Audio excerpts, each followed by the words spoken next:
Welcome to downtown Phoenix on a beautiful Sunday afternoon in the desert. It's been a beautiful weekend for Colorado as they have won the first two ball games of this most important series. There's nothing but important games left for the Rockies, and they got to win virtually all of them. They come in at 84-70. They are a game and a half behind the Dodgers in the division, a game and a half behind the Cardinals in the wild card. So there's a look at the math right now as we go field level to Ryan Spilborghs for an update on the Rockies shortstop. Yeah, the Rockies were hopeful this morning as they were trying to get ready before the game, seeing if Trevor Story would be available for them. Unfortunately, he was not. More importantly, when you look at this team, looking at the lineup and how they were able to construct it, they realized that they won the last two games. And for Trevor coming out this morning, throwing, he hit. He was aggressive with his swings, but taking grounders at short with Stu Cole. Stu Cole was really trying to be aggressive with it, making him throw different throws on the run. Let's get to the all-copy news and notes. Held out for the line for the third straight game. He is considered day-to-day. Bud Black alluded that he might be able to use him as a pinch hitter, still uses him as a pinch runner, but the Rockies would love to have him back in the lineup. Most likely it's going to be a little bit later on in the week. You'd still like to see Trevor make the different throws. All the throws today were over the top. So from Trevor, he throws from all the different arm angles. Until he does that, I don't think he'll get that opportunity to play. Drew? Well, we'll see, because what was encouraging is they went down to the final 40 minutes today. It's the latest the Rockies have posted a lineup all year. And they had a get-together on the field and then in the clubhouse with Buddy Black, Tony Diaz, Stu Cole, Jeff Bridich, before they made the announcement that the lineup would be without Trevor Story. And here is the batting order today, brought to you by Southwest.com. David Dahl will hit in the third spot after the lead two. Then it's Nolan. Gerardo Parra gets the start. Desi, Chris Iannetta, Garrett Hampson for Story at shortstop again. He started all three in this series. And the Rockies are facing the guy who has a terrific curveball in Zach Godley, but as you know, he has some issues throwing the baseball to bases. He feels like he made some inroads in his last start against Houston in that department because he made a successful pick throw. He didn't pick anybody off to first. And he also fielded a bunt against Houston and threw it cleanly to first. I mean, small steps. Yeah. Baby steps. And, you know, one game does not make somebody cured in that regard. We saw on the graphic just a moment ago that he throws more curveballs than fastballs, which is a little unusual in this day and age. Godley, his last 6 ball games, 1-4 with a 7.42 ERA. Fourth time that the Rockies have seen him. Third time he's matched up against Kyle Freeland. His problem has been big innings. That's downstairs. Well, I mean, this is a talented guy, but on 11 occasions, Huey, this year, he's given up 3 or more runs in an inning. That's a bunch. Well, including his last 2, one against Houston and one against Colorado, where he gave up 5 runs in each of those games. The start before against San Diego, 4 runs. 2-1 on Charlotte, and now it's 3-1. And you know a little bit it's got to be in his head still what the Rockies did to him in Coors Field. It's got to be there. They kind of flashed the bunt, so immediately he's thinking in his mind, man, if they bunt it to me, do I have to throw it? This ball's lined to center field. Coming on is Pollock. He's going to have to field it on a hop and a leadoff single. So immediately there's going to be stress put on him by Charlie Blackmon. Well, and the good thing, too, for Charlie, he extends his hit streak in the very first at-bat to 15 ball games. Which is a career best. He had previously had 3 14-gamers. He matched that yesterday, so there's 4 of those. Here's the Red Robin defensive alignment. Steven Souza, first time we've seen him in the series. He's in right field. Peralta naturally and Pollock with him. Escobar, Ahmed, and first start for Ketel Marte in the series at second base. That pitch misses to DJ. Watch the lead taken by Charlie. I would get an extra half a foot lead just to see if he'll even test the throw over. You know, something that I feel like I could still get back even with an extra half a foot.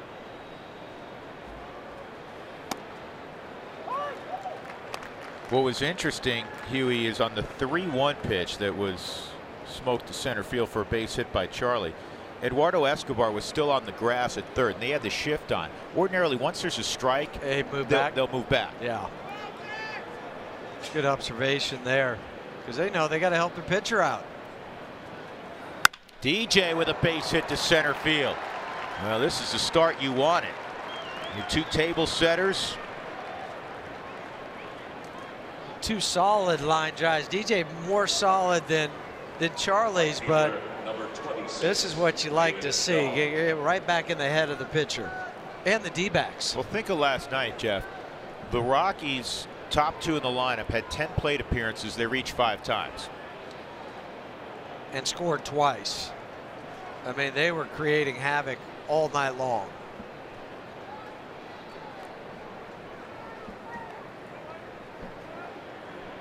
Here's Dahl. He's driven in a run in each of the first 2 ball games.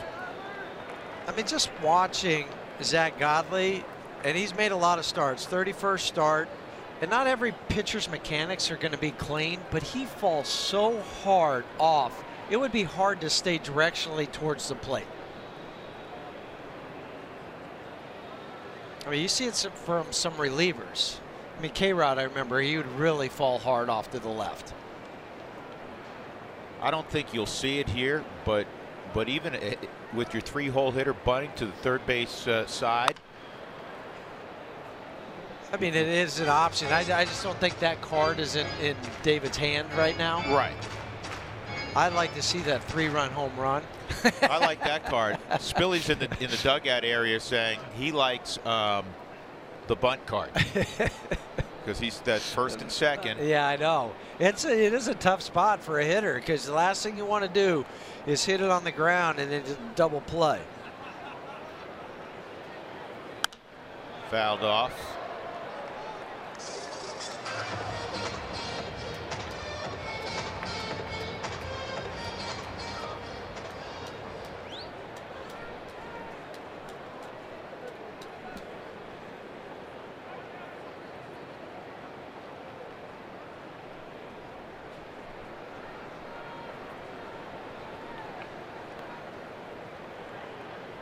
One and 2 on David.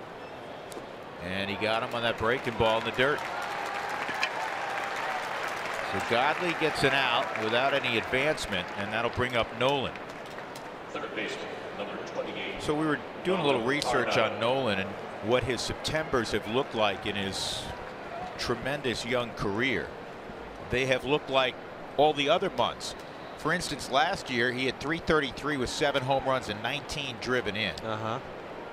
2015, 339, 11 home runs, 32 driven in. The last 3 years, 23 home runs, 69 RBIs, basically averaging, as he takes a strike, 8 home runs and 23 RBIs in the month of September.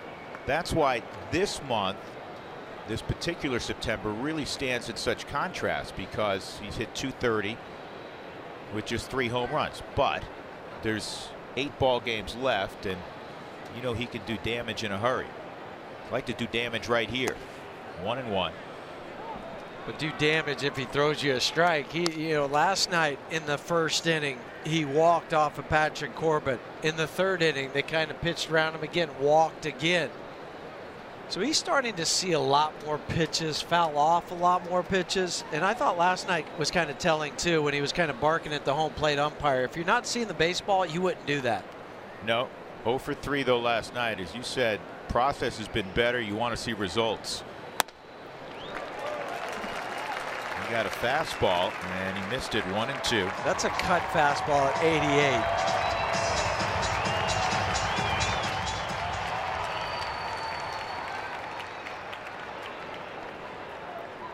Now for DJ and Charlie, you know he likes to throw the curveball, so you're looking ball down right now.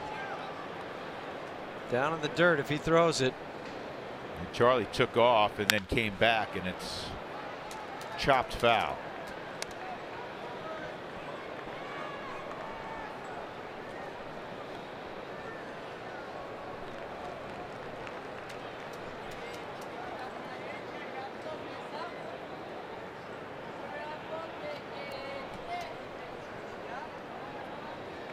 Rockies put the bases loaded last night in the first inning, had the bases loaded, I should say, and did not score with 1 out. They reloaded them in the third and came through with 4 runs. Want to take advantage here early against Godley. And this ball smoked to left, and Peralta makes the catch. Well, you can't hit it any harder, but it was basically right at David Peralta. Now they're 2 outs, and it'll be left to Parra. That ball had a little knuckle and a little hook on it. You can build on that. Again, you want to start seeing some results, though, if you know. Yeah, you do. Well, and you also want to see some results where you have the first 2 guys on and get an early marker.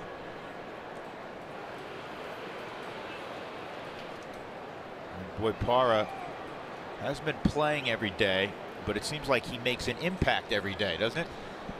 Well, whether that's a good thing about having him on your bench, that you can do that. Last night, came in for defense, had that intentional walk. On the outside corner, first strike. That ball, by the way, off the bat of Nolan at 106 miles an hour. And with that trajectory, not that this matters, I almost find it comical. It's a hit, 83% of the time or whatever. Yeah. No, well, guess what? That time it wasn't a hit, so it doesn't really matter what it would have been ordinarily.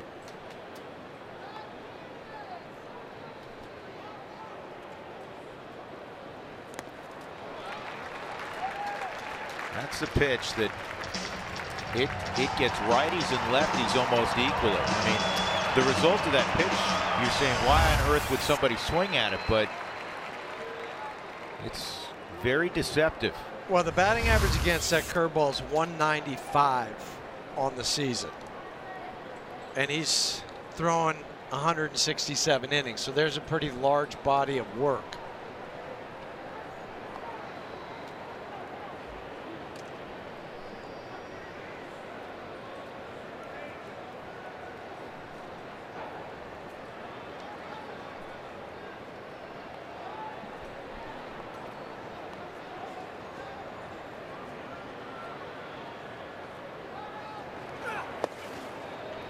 Good movement behind the plate by Jeff Mathis. 1-2. Now it's Avila certainly got to work out last night. Rockies ran off Patrick Corbin after 3 innings.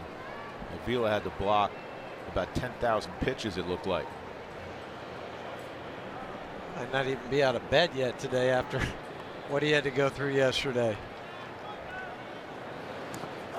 This kicks away, and Charlie did not advance. Ball's kicking toward third. There's 2 outs. You're already in scoring position. A wise decision. Smart. If that kicks towards first, obviously you go.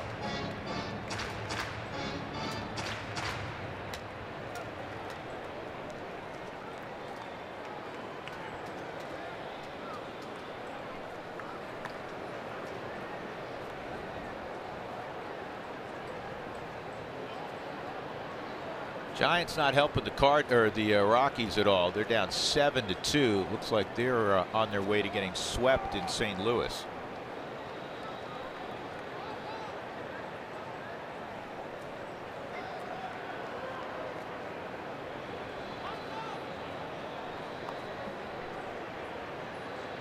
Padres Dodgers just underway, like this one. That was a swing and a miss, and everybody's going to reach. So the Rockies catch a break on the strikeout. Be a strikeout wild pitch, and Desmond, seems like every time Desi comes up of late, it's with the bases loaded. Yeah, it is a strikeout. And then it scoots between the legs. Mathis didn't know where it was initially. He thought he had blocked it.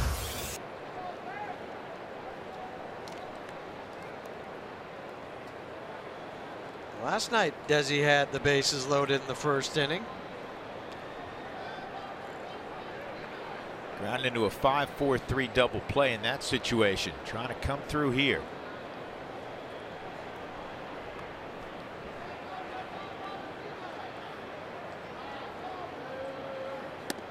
Takes a strike. Desi's had a solid road trip. He's hit 296. His 5 RBIs on the road trip. Leads the club. And really, just prior to coming to Arizona, it was just Charlie and Desi that had anything in the high 200s. They were 286.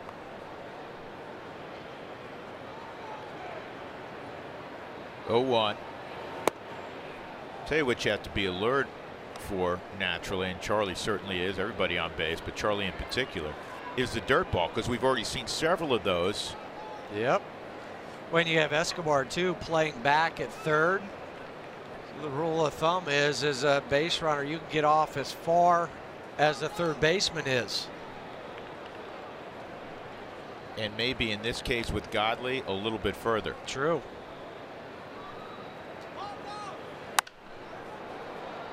That's the pitch, but that was a changeup. Kind of came back to Desi.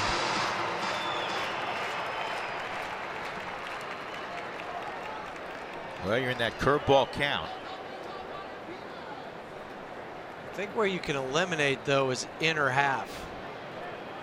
Desi's one of the more extreme guess hitters you'll see. I mean, he sits sometimes just on one pitch.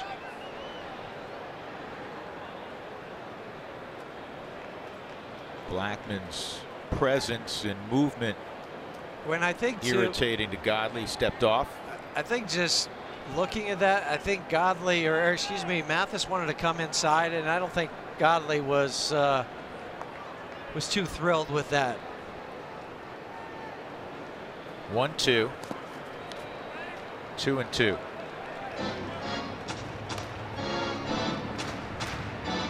Already 26 pitches for Godley.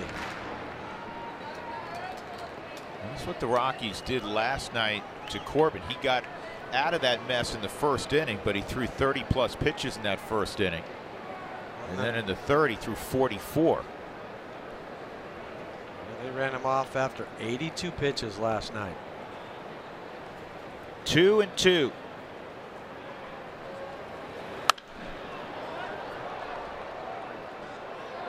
As you see on that Subaru strike zone, the only pitch that he really had middle was the changeup.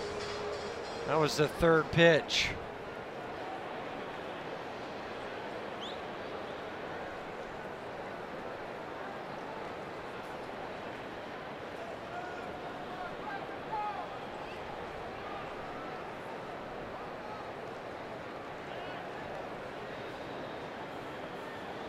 Another 2-2.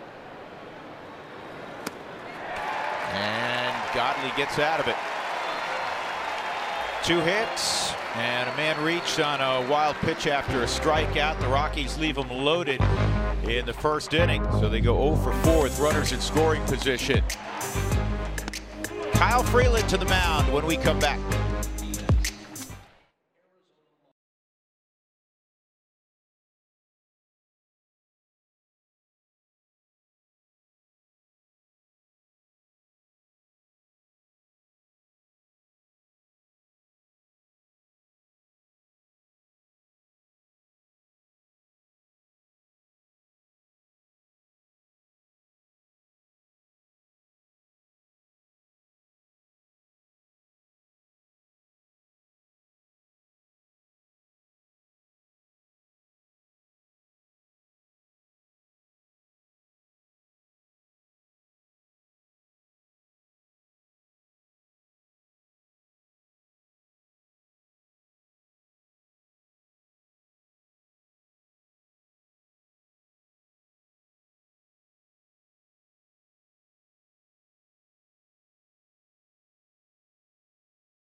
A couple guys on 0 for 4 with runners in scoring position that first inning, but now you get the guy, Kyle Freeland, 32nd start on the year, 15 wins, tied for 5th in the National League. Opponents hitting .234. Lefties just 168 against Kyle.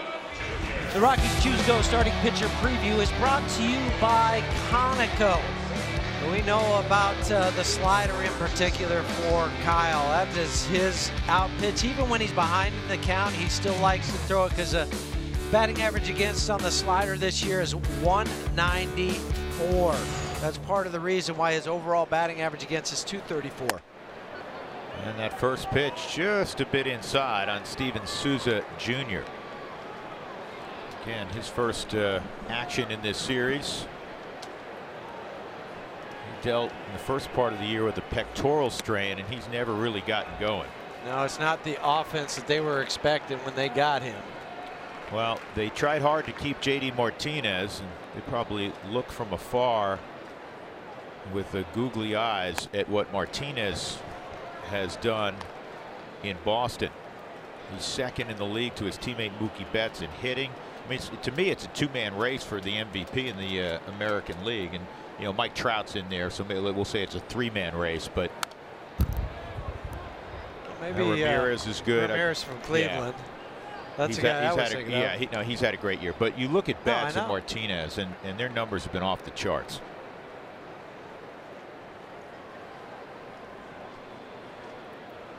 And of course, JD Martinez's second half last year with Arizona helped propel them to the postseason. There's a breaking ball. See you later. Good start for Freeland. Souza's now 12 for his last 84 at the plate. Here is the batting order presented by Southwest for the Diamondbacks this afternoon. Eduardo Escobar, Paul Goldschmidt, the top three. After Souza, Peralta, Nick Ahmed, A.J. Pollock, Ketel Marte, Jeff Mathis, and Zach Godley.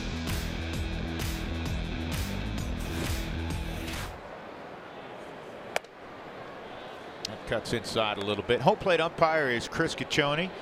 James Hoyes at first, Eric Cooper at second, Marvin Hudson at third.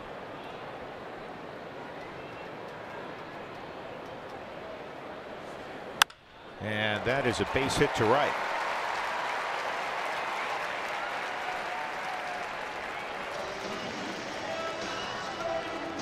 Here's the Rockies defensively, brought to you by Red Robin. Gerardo Parra in left. David Dahl could play all three outfield spots, as can Gerardo. David is in right. Charlie Blackmon in center. It'll be interesting where Charlie plays next year as he moves well past his 30th birthday. If he moves to a corner, very well happen. There's Hampson at shortstop again for Story. Here's Paul Goldschmidt.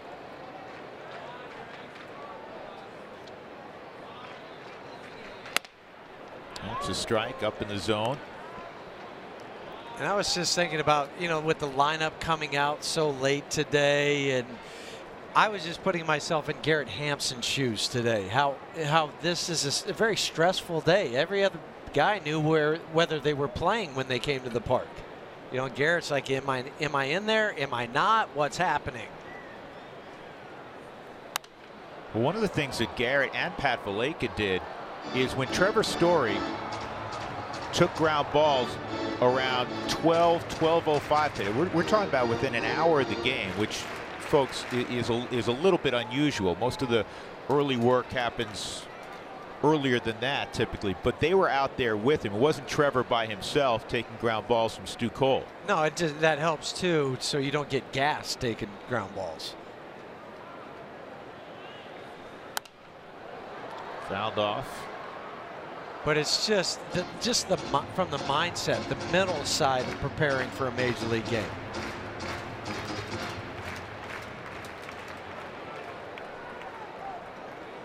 Now this kid has shown already, small sample size, that he is made of the right stuff.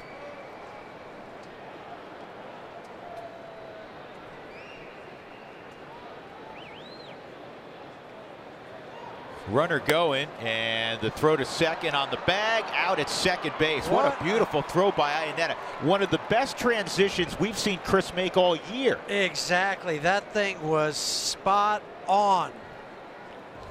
Seventh guy he's caught this year. Transfer, he just rocked back a little bit onto that right leg and got Escobar, who is just trying to steal for the second time this year. Clearly out. Thank you. Great throw, Chris. That was well done. So 2 outs and a 1-2 count on the great Paul Goldschmidt. Free agent after next season along with Nolan. Here's the 1-2. That's that hard cutter that induces a lot of swings and misses.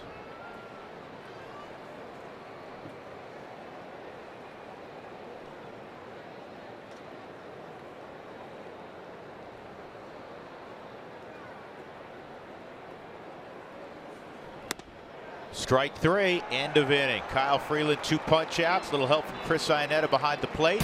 No scores. We go to the second in the desert.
Iannetta will lead things off. Chris had a sensational transition and throw to get Eduardo Escobar. We had his pop time at below 195. We timed it a couple times, 195, 192.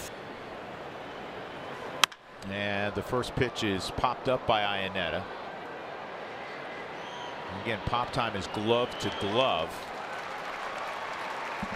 And the StatCast AI, powered by AWS, has the pop time at 2.01. I think it was just a shade faster than that, though. I think just watching it live, I mean, you have that clock too as a player. That was a below 2 pop time. Yeah, and you know, league average is right at 2.01 in game. In game. That's the key. That's the key. Because some of these, it's really interesting, some of these perfect games or, you know, all these other high school or showcase type of things. I'm looking at this and seeing pop times of 175. I'm like, no, that's not happening. Well, it's not happening because it's not during the game. Garrett Hampson takes a strike. 1-1.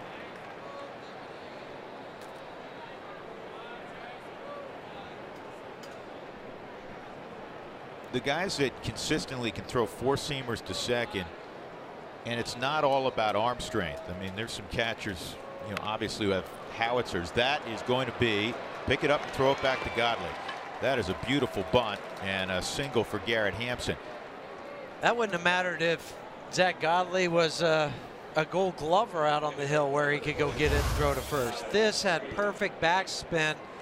And he did it with 1 strike. Yeah, and here's the key too. He kept it right on the edge of that grass, because if it gets off the grass, it'll start to leak towards the line. But it stayed grass the whole time.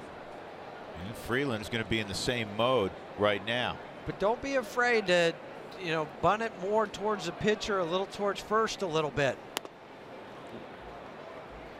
Again, normally, I know what you're saying. Normally, you'd go to the third base side with the runner at first, but the Rockies had success bunting it right at Godley.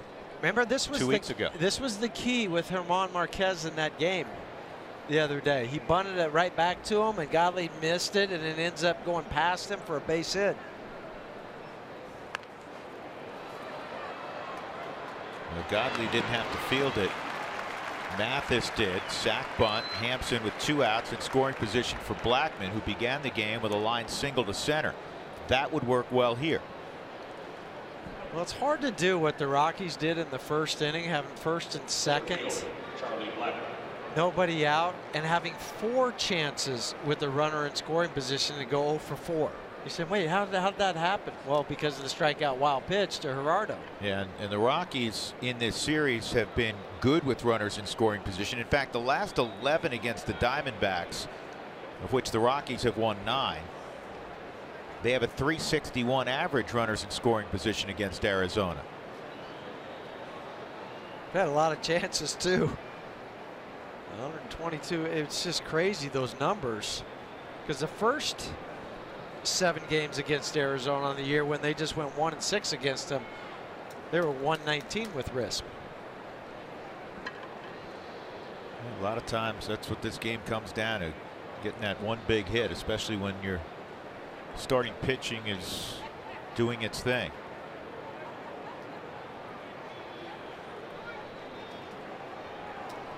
Just to finish the thought, we were talking about catcher pop times, yeah. and you played behind some of the all-timers. Pudge Rodriguez, one of your teammates who had a howitzer. But some of the best guys at throwing guys out, it's not necessarily just about pure arm strength. It's how quick their transition is. Now, it's nice when you're Pudge and you had both. Both. Exactly right. Well, the other thing too is, catchers don't have that luxury of grabbing us, across the seams and throwing the 4-seamer that gets there nice and easy. Sometimes they just grab it and go. They don't have, sometimes it might be only 1 seam that they are able to grab. But the guys that can stay over the top and make it, even with the 1 seam, as true as possible, not throw that ball that tails into right center field. That was a great throw by Iannetta. I've told you this story before, and I probably said it on the air. Pudge is the only catcher that I ever played with that could handcuff me at second base. That takes some arm strength. I'd be like, whoa, I expected that ball to dive, and it didn't. 0-1 on Charlie. That's a strike. That throw is basically 128 feet from the catcher to second base.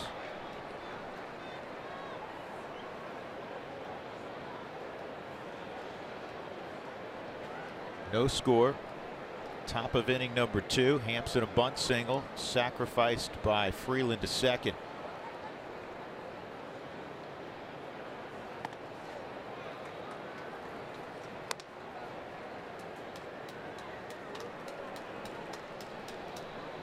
Dodgers have taken a 1-0 lead in the second at home against the Padres on a Manny Machado home run. Yesterday, last night in his bobblehead night. Yeah, and they set their new team record for home runs in a season, breaking the mark they set last year. 2-2. So Dougie just handed me a note on Pudge Rodriguez. He caught almost 42% of would-be base stealers, which is a remarkable number. Yeah, and then think about all the teams that just didn't even run for those 3 or 4 games. Yeah, good point. Just say, no, but you don't forget it. We're not even going to try it. Back in an era where more teams ran. Yeah. 2-2 on Charlie. And this is in the air to center field. Pollock is standing right there. So the Rockies are now 0 for 5 with runners in scoring position in the early going. The good news is they're getting guys in scoring position.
the second. For the Win is brought to you by Pizza Ranch. And how about 3 is the magic numbers? This would be the 3rd time this year that the Rockies have swept if they go ahead and take Arizona, the Mets, and then that 4-game sweep in Atlanta. And this is all before they go home for a 7-day homestand. Come on out, folks. You need to come support these guys. They feed off your energy. It's a huge week, and those players really feel your presence. So if you don't have plans yet, make them. Huge week for the Rockies. 2 strikes on David Peralta. Matt Kemp has hit a solo home run. It's now 2-0 LA. That's what they do. Rockies learned that over the week, over this past stay in LA. They hit a ton of home runs. 0-2, 1-2. Well, the reason there's only 1 left-hander in the lineup, there's 2 switch hitters, I get that. But since the break, lefties have only 1 hit off of Kyle Freeland. Since the All-Star break, 1 for 42. Isn't that amazing? See ya. That is right there at the knees. Peralta's gone. 3rd strikeout of the first 4 hitters faced by Freeland. That was in the Subaru strike zone. Peralta's barking a little bit. Good pitch. Yeah, pitch 4 in the Subaru strike zone. Right where Chris set up. Easy look, 2 for Chris Caccione.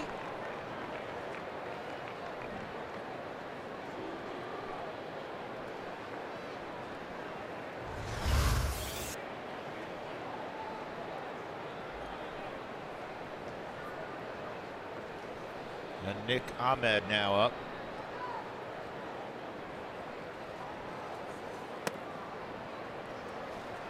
Ball 1 on Nick.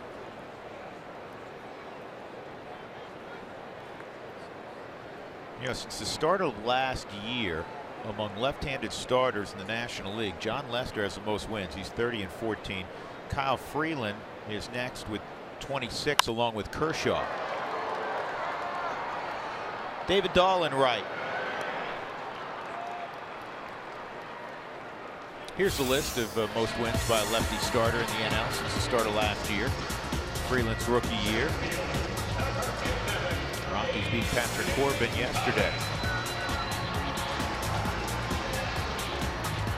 Those other 3 guys are pretty well-known names too in baseball. Heard of those guys? Yeah. And they're starting to hear a lot about Kyle Freeland too. They all are starting to hear a lot about Kyle Freeland. 2 outs, nobody on. A.J. Pollock, who broke up the perfect game by Sensatella with 2 outs in the 5th yesterday, got a curveball in the middle of the plate and hit it out.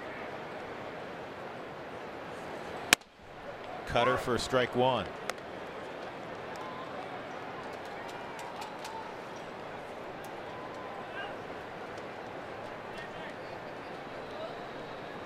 Well, the Dodgers will come to Arizona after their ball game with the Padres today.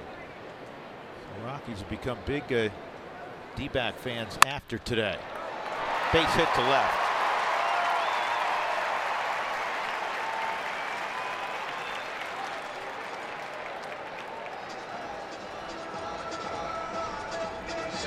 Folks, join in on the conversation. Use Twitter, include the hashtag ToyotaTalk. Here's Ketel Marte.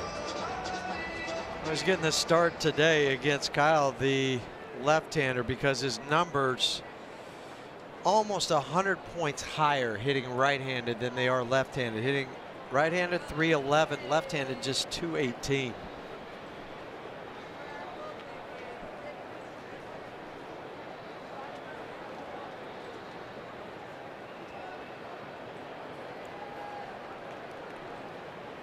I love the Rocktober hashtags. Marte got the head out and lined it into the seats foul.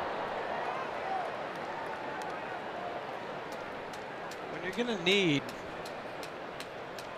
I think, minimum 6 wins from here on out to be close. But I think you might even have to run the table. Just looking at St. Louis, and now if you beat the the D-backs today, they're mathematically eliminated. Not that they really had much of a chance anyway, but they're done. And then St. Louis still has 3 against Milwaukee. And 3 against and 3 against the Cubs. So 3 against Milwaukee are at home, and then the Cubs. But who knows by that time what's going to happen? Yeah, that's the key. You know, has Chicago sewn up the division by then? There's an unspoken etiquette in baseball that you play your A lineup even if you're out of it, if you are playing a team that's in it, out of respect to the competition, if you will. Well, and and Joe Madden is a guy you know very well. Joe Madden, if you get to that final weekend, he could care less if they've already sewn up the Central. He could care less about that, understandably so, and more about getting proper rest for his guys in preparation for the postseason. He's going to take care of his team first and foremost. And well, he should. Yeah. So again, you don't know what's going to happen. So I'm with you. When we talked about this prior to Friday night, we felt like at minimum, you know, the Rockies had to go 8-2 down the stretch to get to 90 wins, and then you kind of let, you know, see where the chips fall at that point, right? Yeah. Well, you know, to your point, if they win 6 more, that would be 90 wins, but they may have to do better than that. Swung on and missed. Freeland's on his game. When is he not? 4 strikeouts in the first 2 innings. There was a base hit and a man left. Rockies coming up in the 3rd in a tie game.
It's brought to you by Subaru. Love, it's what makes a Subaru a Subaru. By UC Health, live extraordinary.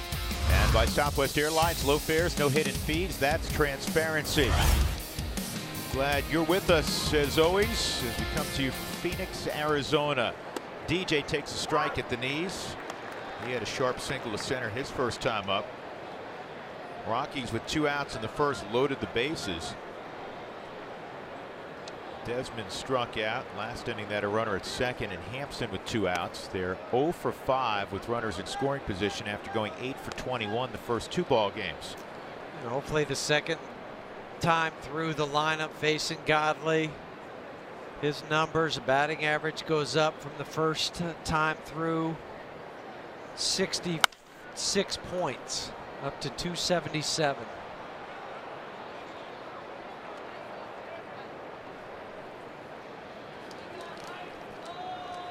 1-2 on DJ.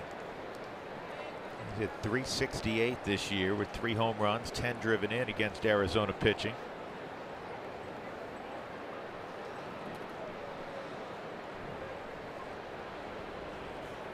And he's got another base hit. That's a hitter's DJ hit. You know, you love hockey. We both love hockey, right? Yeah. Goal scorer's goal. That was a good hitter's hit, right? Yeah, it was a good pitch from Zach Godley. He put it, I think, right where he wanted it. But DJ says, I'll go one better than you. Just a little soft serve to right.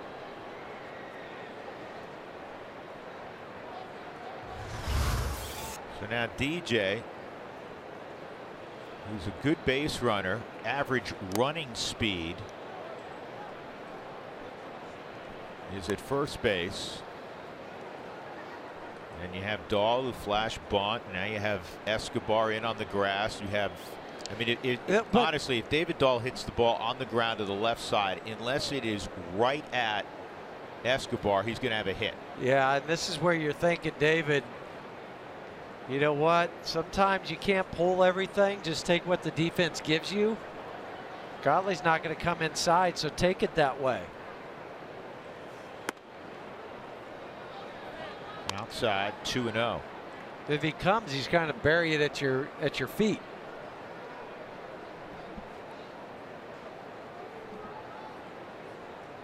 It's plain as day on the Subaru StatCast where they're trying to go, and I'm sure Ketel Marte, when he sees the pitch coming too, he might move even another step to his left. Now 3-0. Well, we all remember, not fondly, the first series on the road for the Rockies after the great homestand. Huey, right? 7-3 homestand. Rockies scored, you know, I think it was 63 runs in the 10 ball games. And then just 3 runs all on Sunday. That's a strike against the Giants. Fortunately, that was good enough for a victory there. Did not score really in Los Angeles. But this is something that folks nationally don't fully understand about the difficulty of playing in Denver as your home. That's a strike, 3-2, because it's not just, there's an advantage offensively and there's a disadvantage pitching at altitude, but there's a disadvantage when the Rockies go out on the road, especially initially. The first series of a road trip this year, the Rockies averaged 3.89 runs after leaving Denver.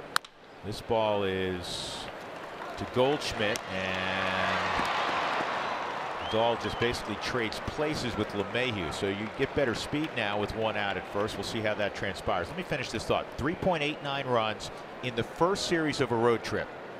And players, you know, we talk to them all the time about the difficulty of the transition going from home to road, from altitude to road. The rest of the road games, 4.5 runs per game. Exactly, because they finally figured out where the breaking pitches are going, how it's moving, what's happening, you know, with the pitches. That wasn't a bad throw over to first for Godley. That's 0.6 runs. That is huge. And I think too, part of that, especially when you go out on the road in the National League, say this to LA or San Diego. This ball's crushed left center field by Nolan, and it is going to take 2 hops and go off the wall, or 1 hop. Here's Dahl coming home with the first run, and that's the Nolan Arenado that we all have come to love and respect. He's hit it on the button twice. The first time right at David Peralta. That time was a tweener. And he really waited back for this ball too. 35th double on the year for Nolan. Stays back, huge gap, hits it back out to that 413 mark, just kind of rattles around for a moment, staying back on the Subaru Supermo, head down. This is classic. This is the Nolan we're used to seeing with that swing, where the head is traveling to the barrel of the bat.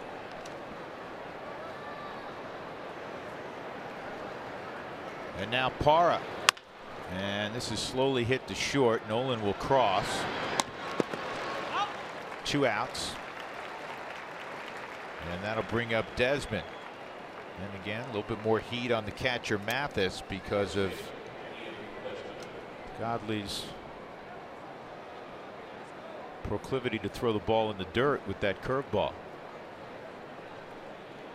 But anyhow, I thought that was really interesting, and it underscores again how challenging it is for the Rockies position players. Yeah, they benefit from Coors Field without a doubt, but then it's more difficult, especially initially when they go on the road. This ball toward the right field corner, and it is caught there by Souza Jr. Terrific running catch by Steven Souza to take extra bases and another runaway. But the Rockies get the first marker on the double by Nolan.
Rockies leading 1-0 as we head into the bottom of the 3rd inning. We're already up in section 332 with a bunch of random Rocky fans, which is great because the best part about this whole weekend series is that the Rockies fans are starting to rally together, and there's nothing better than being a Kyle Freeland guy and watching the group try to see a sweep. Guys? Well, your group will grow now that we've established that you're up there. Yeah, we have Connor, we have Brian, we have Christian, we have Jacob. So that's our 4 guys right now, and they all just met each other right now, so we're all getting to know each other. Your goal is to fill up 50 seats with Rockies fans. Let's go. That is the goal. All right, we're in the 3rd inning. And we see more Rockies fans down there. Hey! Come on up. Let's go. Come on! There's nachos coming. Oh, here they Oh, come. we have popcorn. Popcorn today. Here comes somebody up there. Popcorn. It's Sunday popcorn day. Today's popcorn day. We got my figure. I need it to be still decent. Desi hoping for a play. We'll have one out. Mathis retired. Fan fall is here in Rocktober. We've been talking about it. It's heating up. The Rockies Dugout Stores are your one-stop shop for all fall weather gear and player merchandise. Check out any of the 5 area locations. Here they come. We're like the Seagulls in San Francisco. Yeah. I love these people. Come on up. What's your name? These are dedicated Rockies fans. Yeah. Sweet. And they're getting a workout in at the ballpark. So now we got a Ryan, a Brian.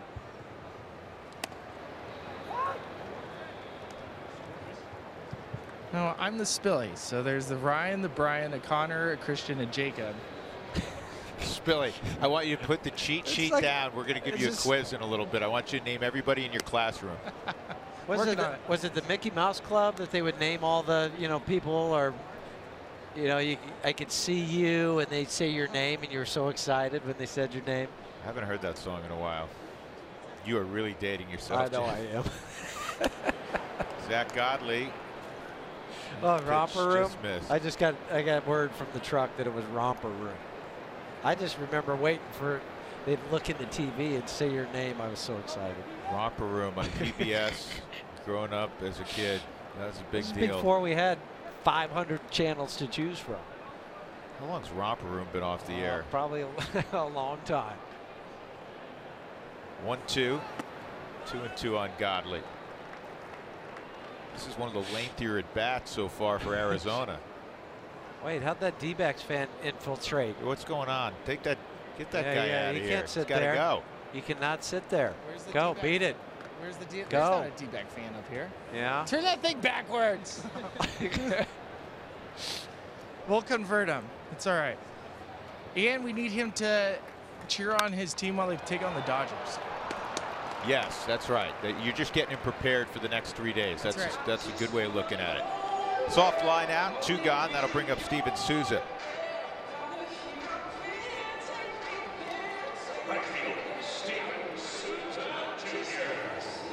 Romper Room ran from 1953. Are we doing this for real? Am I really doing this? You are. Has it devolved to this? At least for this little portion. All right. Romper Room, folks, because I know you all want to know. Here's the first pitch to Souza. It ran from 1953 to 1994. Had a good run. 41 years of Romper Room. See? I think Souza hurt his back on that swing.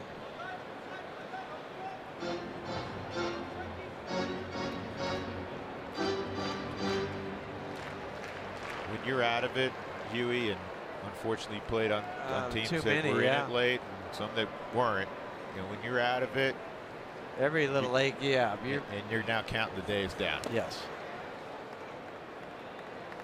And that is why, no disrespect meant toward the Diamondbacks or the Phillies the next few days, but you got to take advantage of that. Yeah, more than anything, mentally, you're already looking towards the finish line. When you're in it, you're just thinking about the next pitch, the next at bat, next inning, next play. Kyle Freeland working ahead 1-2. I wouldn't be surprised if after this half inning or maybe next inning, we're going to have to take him out. Yeah, he looks like he's in discomfort. Torey Luvello, last year, the National League Manager of the Year. A year later, same moves. He gets criticized for everything. That's been his situation in the month of September. Again, the Diamondbacks will be eliminated from postseason officially with a loss today or victories by St. Louis and Los Angeles. 2-2 on Souza.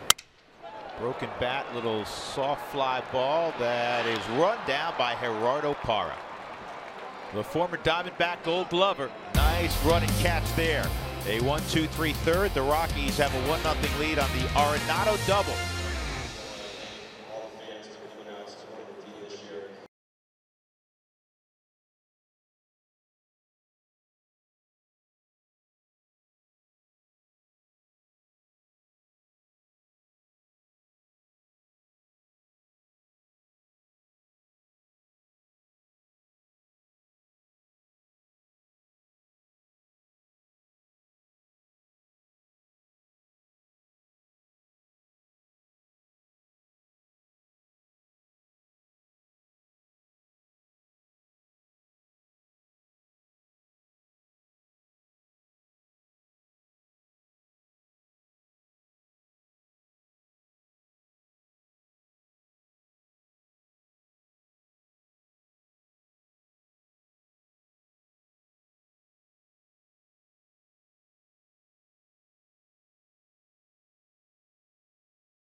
Locations the next day between 4 and 6 to get your Rockies taco special. Live Mas at Taco Bell. They score 7 runs. They're going to win in easy fashion. There's my prediction. Chris Iannetta with the Rockies up 1-0 fouls that off. Good ball game for Chris last night. He threw out a couple of hits and a walk. Had 3 RBIs. His walk in the 9th inning forced in a run. Like every time we turned around yesterday, the Rockies had the bases loaded.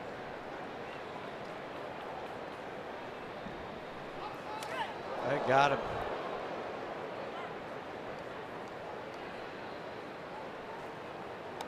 Well, I guess not. I guess it got Jeff Mathis. Did he get his jersey? You know, Chris wouldn't know it if he got his jersey. Let's see the jersey. No, I don't think so. Nope. I just heard that little sound, so I thought it got him the way he was getting out of the way. Rockies have 5 hits. 2-1. Yeah, you talk about last night. Rockies left 11 guys on base last night. Yeah. It very easily could have been, instead of a 5-1 finish, much greater than that.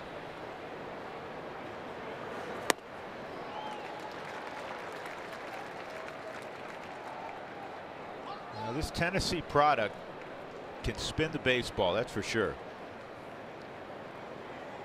Billy Goat fan club.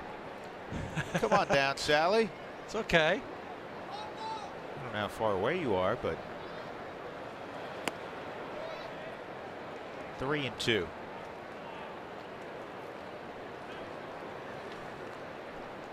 Look at it's growing. We got to get to 50. Oh, we got people with brooms up there too. Yeah, we got brooms up here finally. Oh my goodness. We're gonna fill this thing up.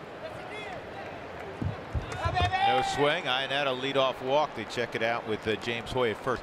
Here's the deal. You know how when a college football team goes on the road and they're in one section of the stadium. All the visiting fans are always in one section. Well, if we can get that section with Spilly filled up with Rockies fans at the end, you know, hoping the Rockies win, they come over there and then they can, you know, kind of wave to their section of the stadium. That would be great. Garrett Hampson, a bunt single, his first time up.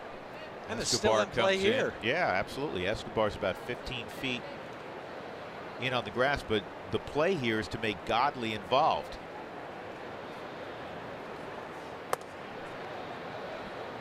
And what helps too for Garrett, even if he doesn't bunt, because his last bunt was so good, is they really watered that dirt area in front of home plate today for Zach Godley. You know, if the ball's on the ground, kind of slow it down a little bit. So it's really, you know, it still has that moisture in it.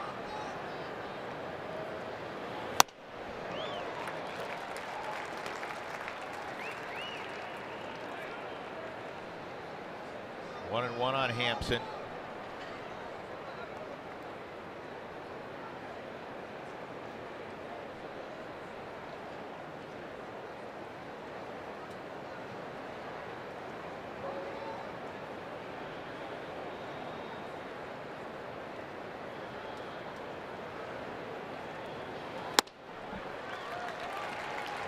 Having trouble figuring out that curveball like so many do.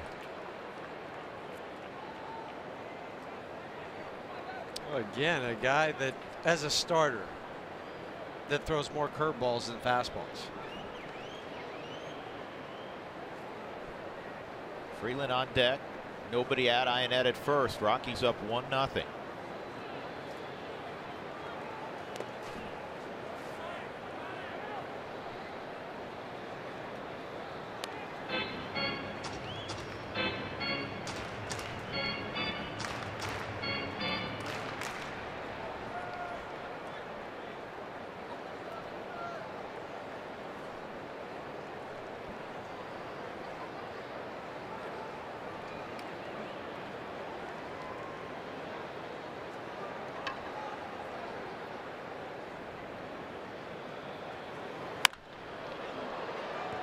Got a hanger, a hanging curveball.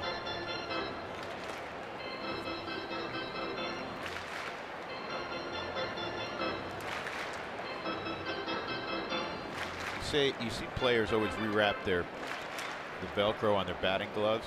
Yep. Probably a nervous habit. It would be easier to find, or harder, I should say, to find somebody who doesn't do that. I think every hitter does. He tightens the Velcro. Everybody has their thing that they do at the plate.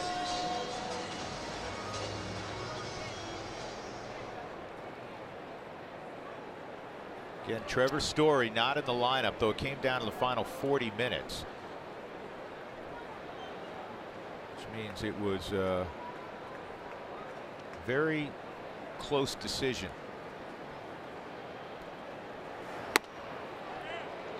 That's off the Subaru strike zone. Now pitch 8 coming up here. Rockies have elevated his pitch count a little bit, 65. Not like they did Corbin yesterday, but he's been in the stretch a good amount of the time. Rockies have had base runners in every inning. 3-2. Hampson strikes out. That'll bring up Freeland.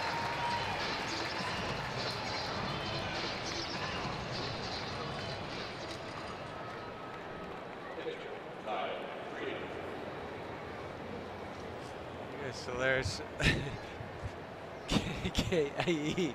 Is that how it goes? R-O-C-K-I-E. There's not enough letters though. S-P-I-L-Y. I'll get them to sing. We'll go crazy in a bit. Everybody's still catching their breath from going up the mountain. So next inning, better if we get a run right here. It's easier to climb Camelback. At least you're prepared for Camelback. Yeah, mentally. The difference is if you get stranded at Camelback, they can bring a helicopter to get you off. You're on your own up there. So far, we have the count at 31 people. Okay. Nice. So we need 19 more. 19 more.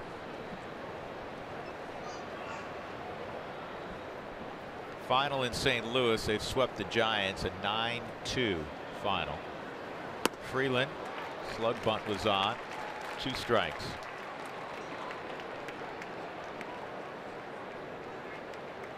I don't mind the slug bunt, the way that Escobar was so close in on Kyle. It's hard to slug bunt, though, a curveball.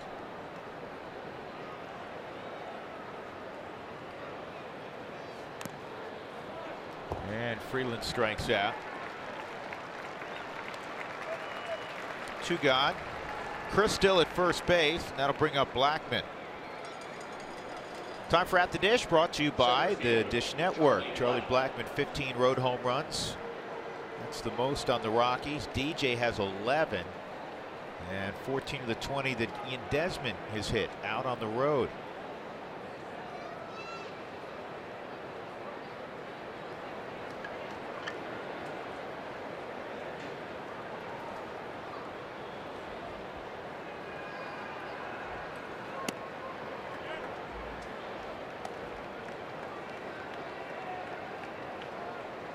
Charlie leading the National League in runs scored.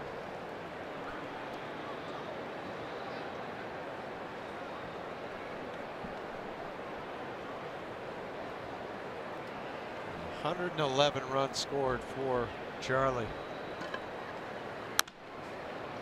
Check this out. Charlie plays center field, as you know. 3 straight years that Charlie has produced at least 100 runs. There's only 2 other National League center fielders ever with 25 home runs and 100 runs scored in 3 straight years.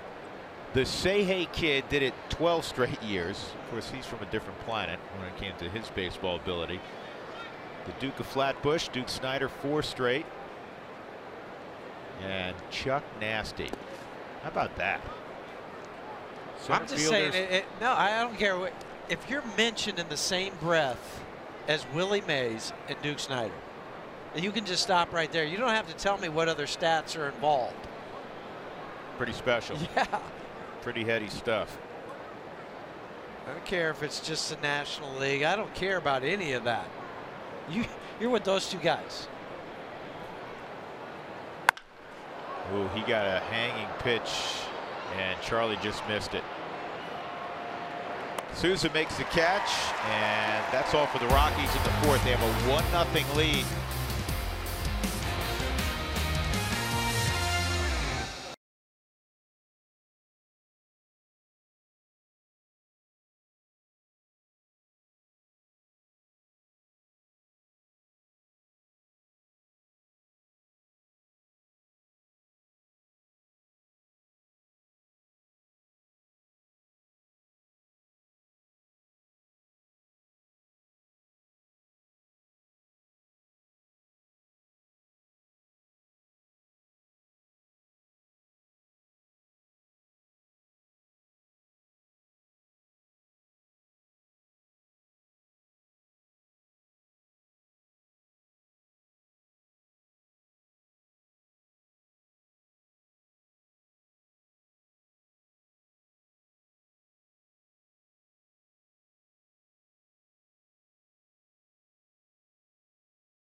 Brought to you by the 2018 Toyota Tundra in your hometown Toyota stores. By Wells Fargo. Wells Fargo customers get your 2-for-1 Rockies club level tickets by visiting wellsfargo.com/Rockies. And by Papa John's. Use the code ROCKSWIN for 50% off pizzas at papajohns.com the next day.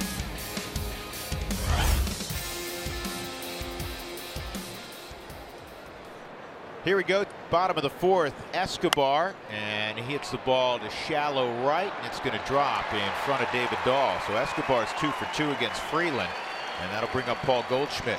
Both times he went to right field. First time was a solid hit. That was a jam shot.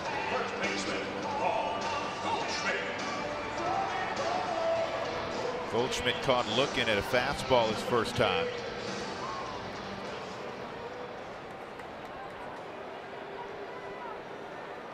Rockies have really had his number here, and he's had the Rockies number in Denver. Kyle try to continue that trend. Rockies continue to still go with the multiple signs. And this is off the end of the bat, but Dahl will get there. One out, Peralta coming up, and let's see if the gathering has grown. Yeah, oh yeah, the gathering's grown. We're up to 36 people right now, and we're hoping we can get it to maybe 50. Let's get to T-Mobile, built for baseball. I want to show you just how good DJ LeMahieu is at playing second base. These are categories he leads Major League second baseman in. Fielding percentage, assists per 9, range factor, and zone rating. You talk about doing it all in all the metrics, not just the eye test. That's what DJ does. You hope that he wins another Gold Glove, but not that the personal accolades mean anything. He's more important to his team and his defense, but those numbers prove again, like we see every day, Huey, DJ's the best in baseball at second base. Can't deny any of those numbers, and including, as you said, the eye test. So he passes everything with an A+. 1-0 on Peralta. He was a strikeout victim his first time up.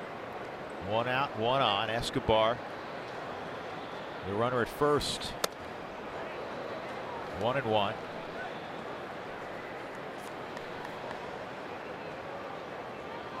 Wonder if that was a cross up with the signs So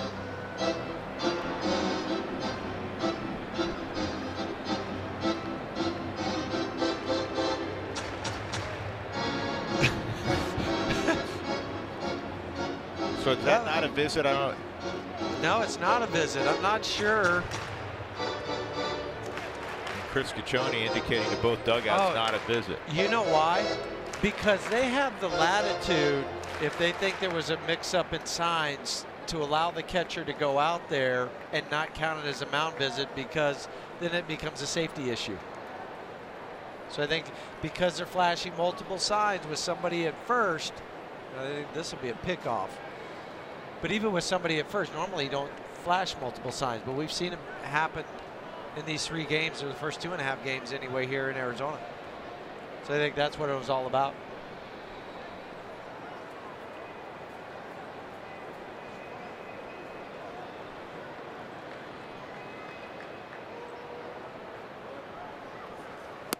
And Peralta swings and misses at that slider. I mean, that is the ultimate disappearing slider to a lefty.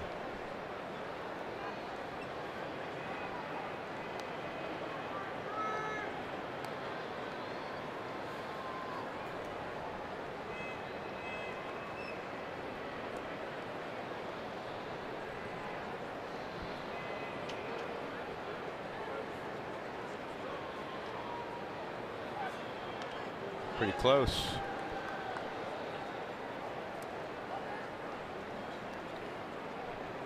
Escobar tried to run in the first inning and was gunned down by Chris. Well, now it's Austin Barnes who's gone deep for LA. It's like all you need to do is put the dash and say, now so-and-so has gone deep for the Dodgers. That's a base hit. That ball was left in the middle of the plate. Now just 2 hits for left-handers since the All-Star break. But here's the deal, you know, you feel like the Rockies kind of have dominated this game. They've had a lot of traffic. Freeland has rolled along. It's a 1-run game. Yeah, I know. And there are 2 Diamondbacks on with the dangerous Nick Ahmed coming up and Pollock behind him. I agree. You left 3 on in the first, 1 on in the second, third, and fourth inning. So you've left 6 on so far.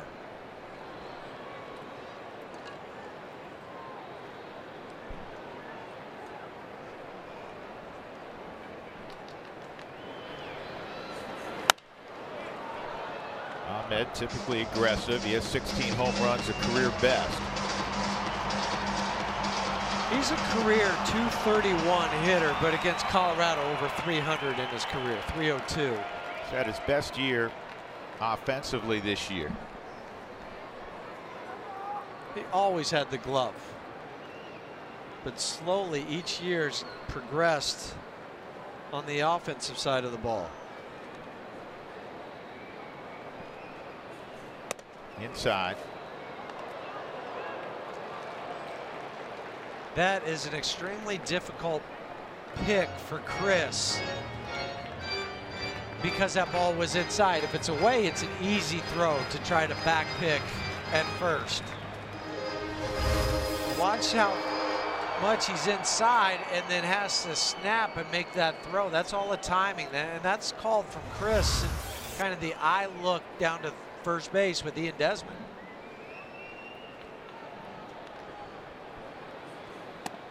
On the inside corner, 1-2.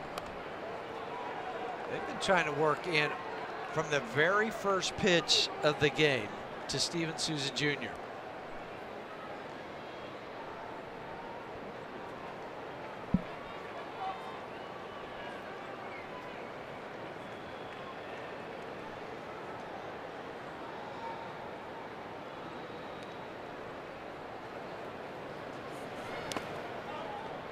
Two and two.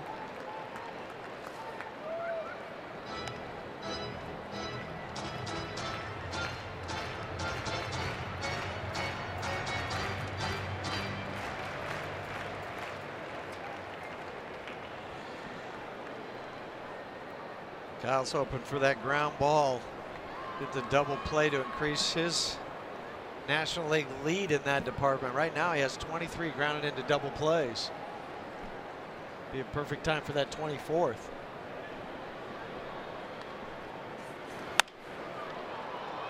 Right field line. Desi makes a great grab.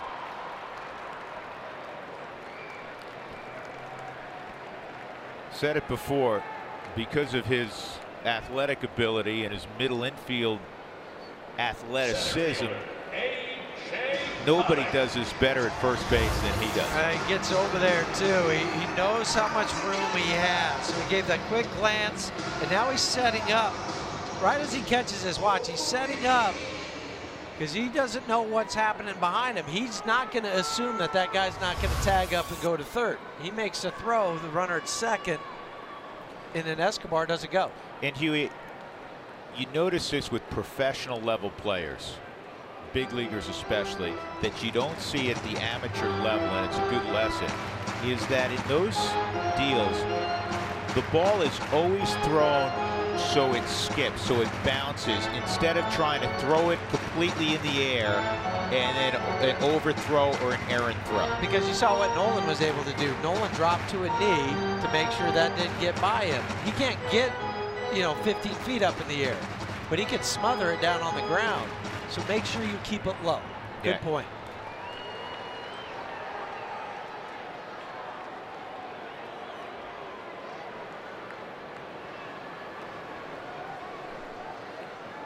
Pollock, a sharp single through the 5.5 hole, his first time up.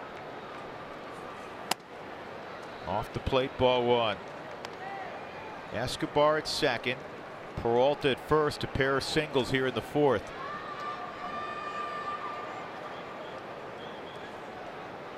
This is really the first stress put on Kyle Freeland this afternoon. Came in with the 5th lowest ERA in the National League, 2.95.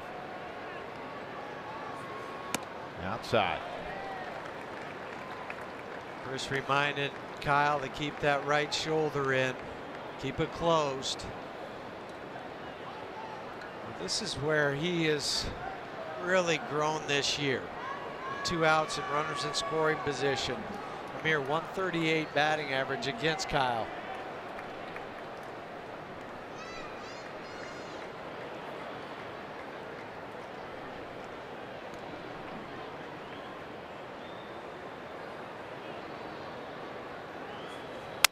And a ground ball cut off by Nolan. He'll go the short way, and that's all for the Diamondbacks in the fourth. So Freeland makes the big pitch to get the dangerous Pollock. 1-0 Colorado going to the 5th. They'll have DJ leading off.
experience to catch every moment this season. Get Rockies home screen icons and features such as the MLB.TV Game of the Day, pitch tracking, in-game highlights, stats, news, and more. Download MLB at Bat today.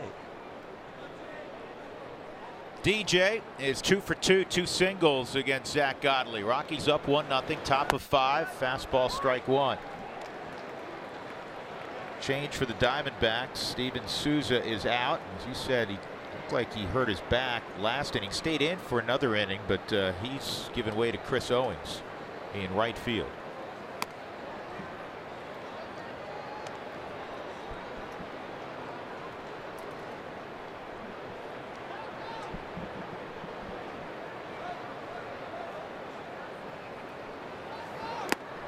Two and one.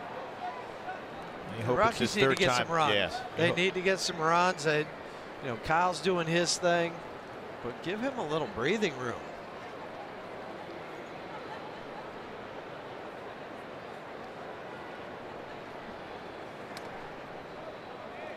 That misses.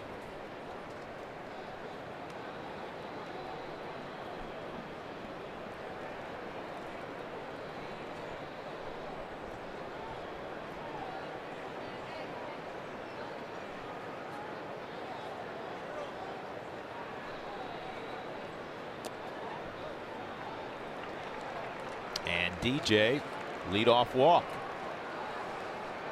Third time today, DJ's been on. 2 hits, and now a walk. Led off the third. And now again, leading off the 5th, getting on base.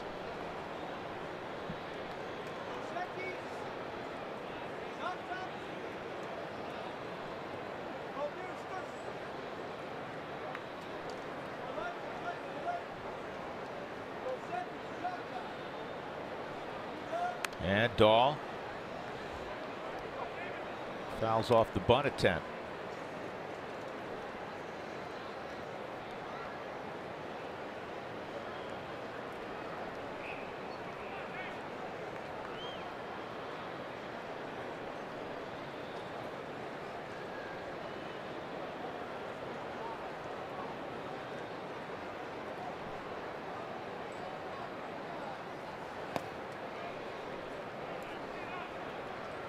David scored the only run. He reached on a fielder's choice in the 3rd, scored on that loud double to left center by Arenado.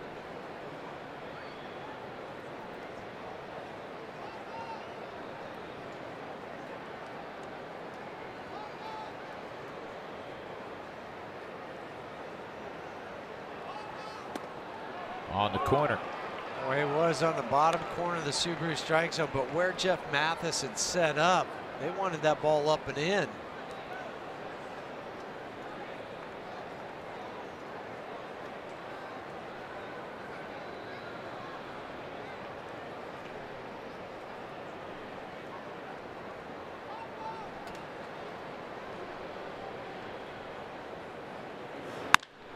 This is a slice ball to left. Peralta will get over and make the catch.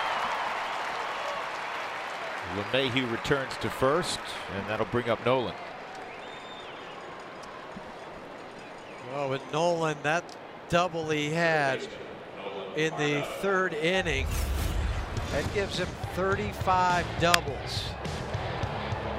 Sitting on 34 home runs, but the last 3 years now for Nolan, he's at least 35 doubles, 35 home runs. The only other player to do that in 4 straight seasons, Albert Bell, 1993 through 96.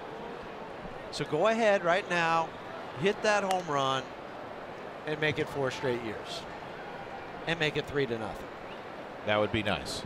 You know, he came into the ballgame 1 for 13 lifetime against Godley, and he squared him up twice. The line drive right at Peralta in the 1st, and then the double to drive in Dahl. Down low.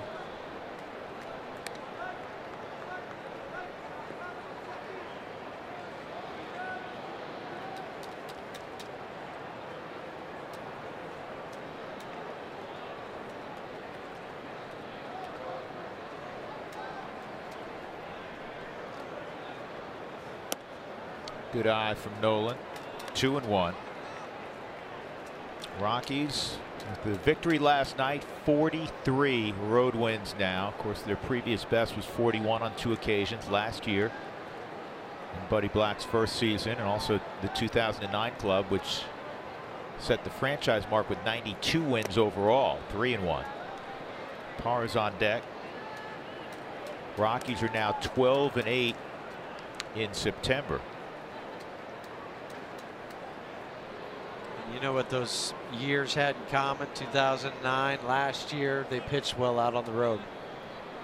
And this year, the graphic we showed you at the top of the broadcast, they have, with their starters, pitched exceedingly well on the road, among the top 2 clubs basically in the National League. And a walk.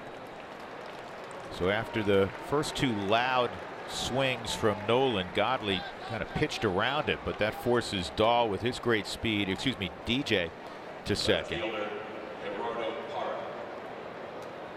2 on for Parra. It's been a traffic jam out there for the Rockies. They just have not gotten any other key hit other than the one that Nolan produced. The Rockies are 0 for 7 with runners in scoring position. Yeah, because remember when Nolan hit the double, it was David Dahl at first base.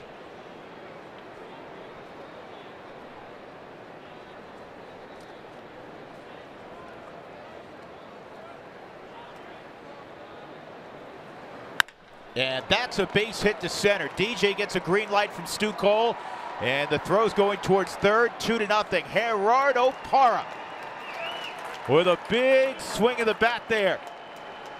He just keeps adding on to what he's done over the last couple of months, whether it's in a pinch hitting role or a starting role. So many big hits to start an inning, or in this case to drive in a run. And an even 50 RBIs on the season with Gerardo. He didn't overpower that changeup. Took it right back up the middle.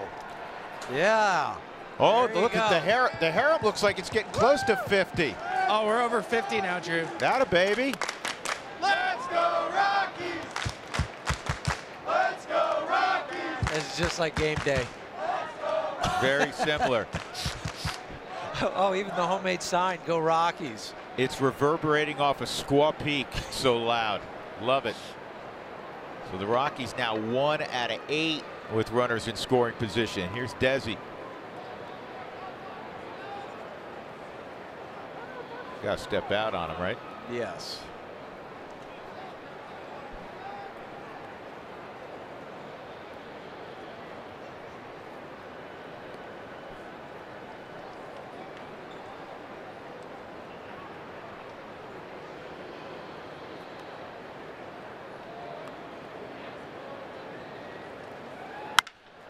And this is a double play ball. There's one, and there's 2. But the Rockies got a base hit from Parra to drive in LeMahieu, so it's now 2-0.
CenturyLink High-Speed Challenge. Go to AT&T Sportsnet RM to cast your vote.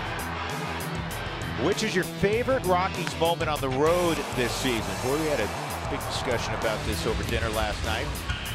Ian Desmond's home run against Doolittle in Washington. LeMahieu's home run in San Francisco on June 28th.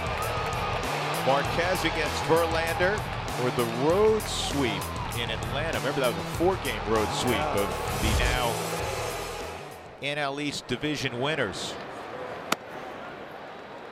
So 4 really good choices there. We'll let you know of the results on the Toyota postgame show. I see people making the march up the stairs. There's more coming to Spilly.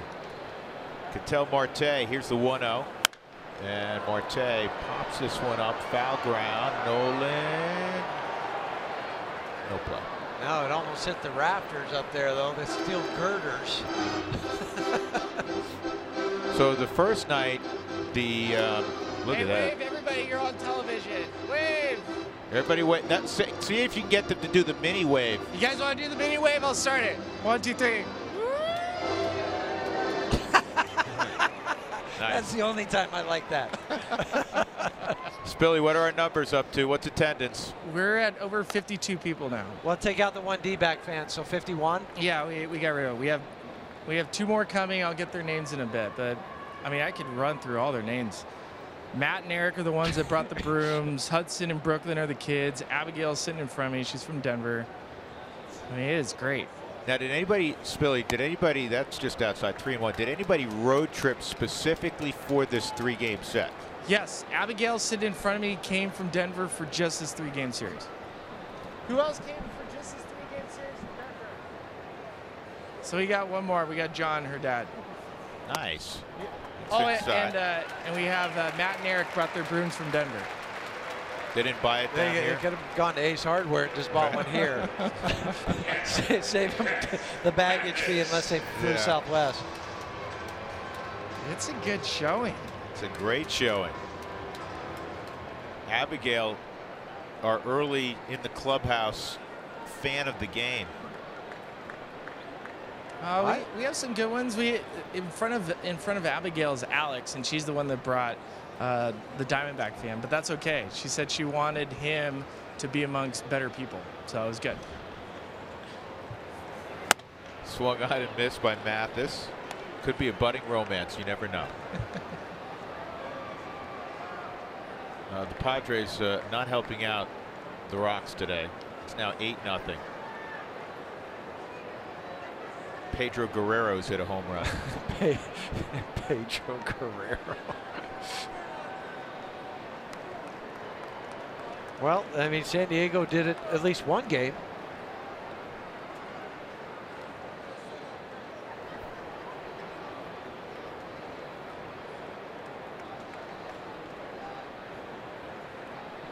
I think Archie Bradley was warming up. Not sure where he went. Bathroom break. We were getting confirmation that he was indeed warming up.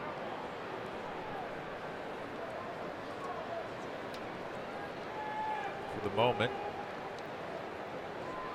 Patrick Kiblahan is on deck.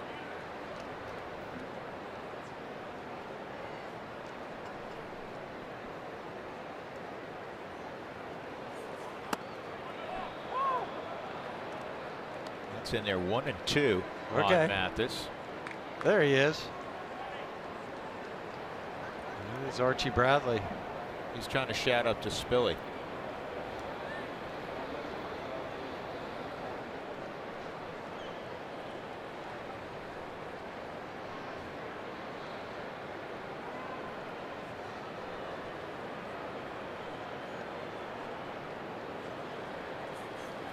And Kyle with his 5th strikeout just blew it past Mathis. That'll bring up Kiblahan. Well, that gives Kyle 168 punch-outs on the day. That's 2nd all-time by a Rockies reliever during the course of a season. De La Rosa had 193 back in 2009. So Kyle came into the game trailing Jeff Francis by 2 strikeouts to tie him. Now he's leapfrogged over the top of Francis, who had the 165 in 07.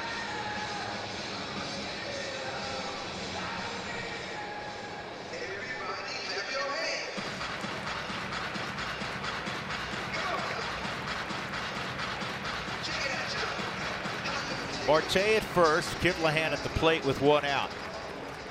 He pinch hit last night against Antonio and struck out on a fastball.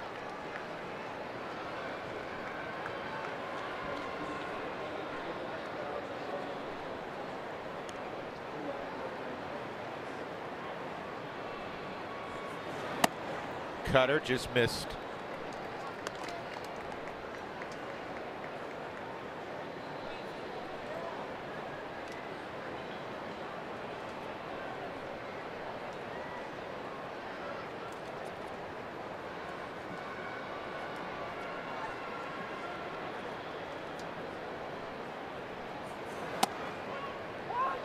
On the inside corner, ball and a strike.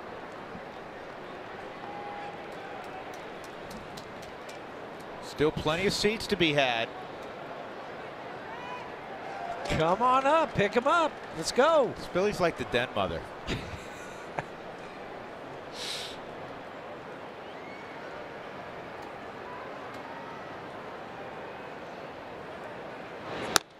Billy, are you like telling jokes occasionally, doing any entertaining trivia games? What do you got going up there for, you know, between innings? You know what? We might do some Rockies trivia on the way back, and then I might do some silly human tricks and make them eat popcorn off the ground. So a lot of them are exhausted, though, just making the trek up here. It's good. UC Health, they appreciate it. It's good for your... Good for your ticker. It's good for your Rocky routine.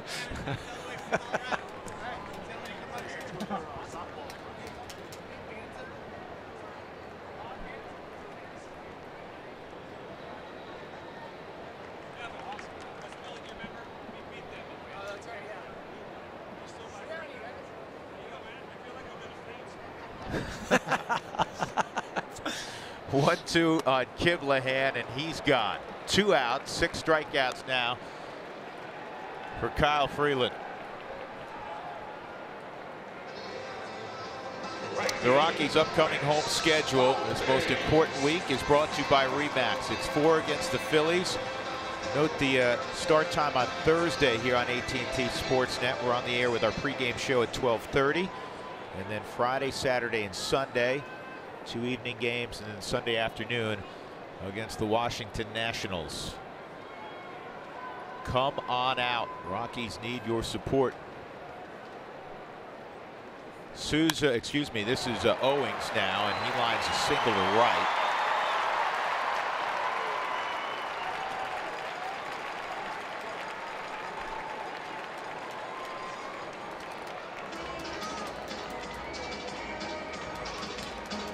Two on for Escobar, who's 2 for 2.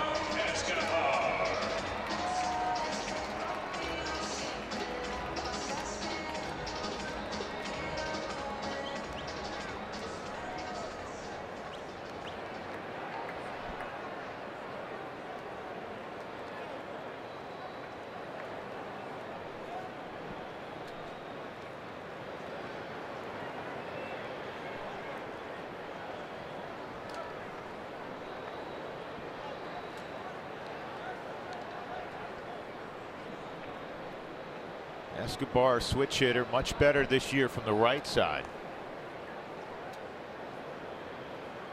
Actually, you know what? I'm looking at Marte's numbers. I tell you about Escobar. Well, he's a little bit better, not the quite 100 points, not to the like level Marte, Marte, but yeah. he's still 47 points higher hitting right-handed than he is left-handed. Dangerous guy. 47 doubles this year between his time with Minnesota and here in the desert with Arizona.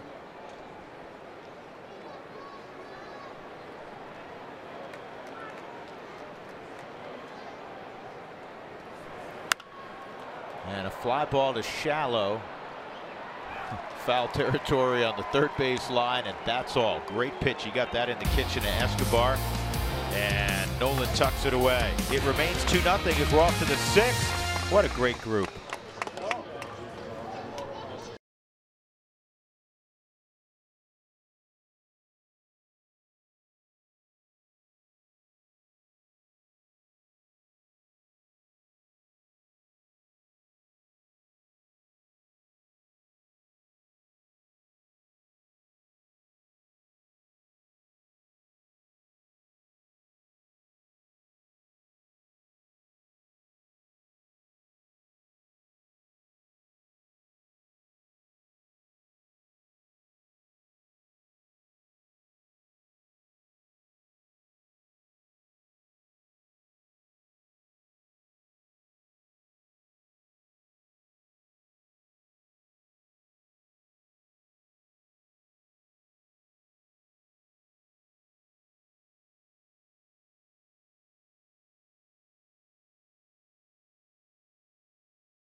On AT&T Sportsnet is brought to you by Southwest Airlines. Low fares, no hidden fees. That's transparency. That's a cactus. Swirl. Is that what they're called? Yes. Well, you're from here. You ought to Exactly. know the different cacti. We had to learn it in school. Chris Iannetta, bottom third of the order. Archie Bradley's now on the hill for Arizona. Another guy that Chris caught last year. And Bradley with the big arm touches 96. It's 0-1. And another guy that has really scuffled for the Diamondbacks, particularly in the second half. Post All-Star break ERA 7.29. Prior to it 1.97. Yeah, different guy in the second half. That whole bullpen, which was the best National League bullpen in the first half, really tumbled in the second half, and that'll be part of the obituary, I'm sure, as it is written here over the next week or so. Iannetta goes down swinging. Godley gives up a couple of runs in 5 innings. The Rockies got 6 hits against him.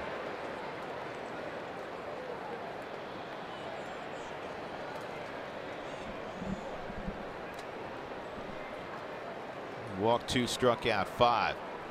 1 out. Garrett Hampson at the plate.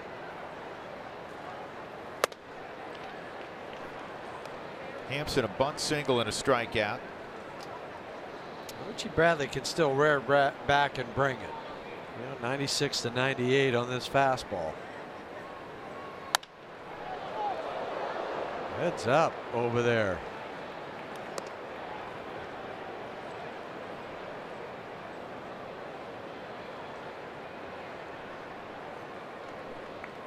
It's Billy. He's running Hey, for he's running mayor. for office. Kissing babies. Love it. Yeah.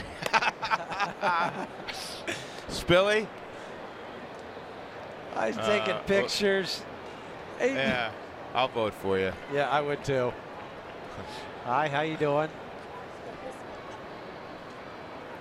Ryan Spilborg's Rush Chairman. Glad to meet you. I can't wait to get our official count. We're well over 50. I'm thinking, you know, we may be pushing 75 now, right?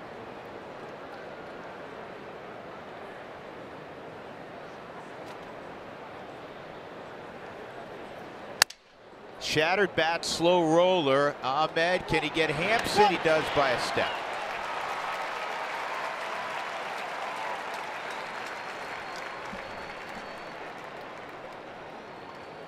We might have to adjust the schedule because Billy's supposed to be back in the booth tomorrow, but now his people are going to be saying, hey, wait a second, I want to sit with them when we get back home to Coors Field tomorrow. And there's no place in the booth for, you know, people to come up and sit besides, you know, Doug and a few other people. You know what else too? There's some folks at the bottom of the section. They're the wannabes. They're wearing the Diamondback colors. They really want to make the trek. Yeah. Up Everest.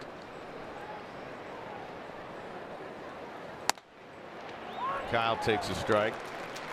Doug handed me a note, says the fire marshal says that only a max of 8 people in the booth. Can't have everybody. No.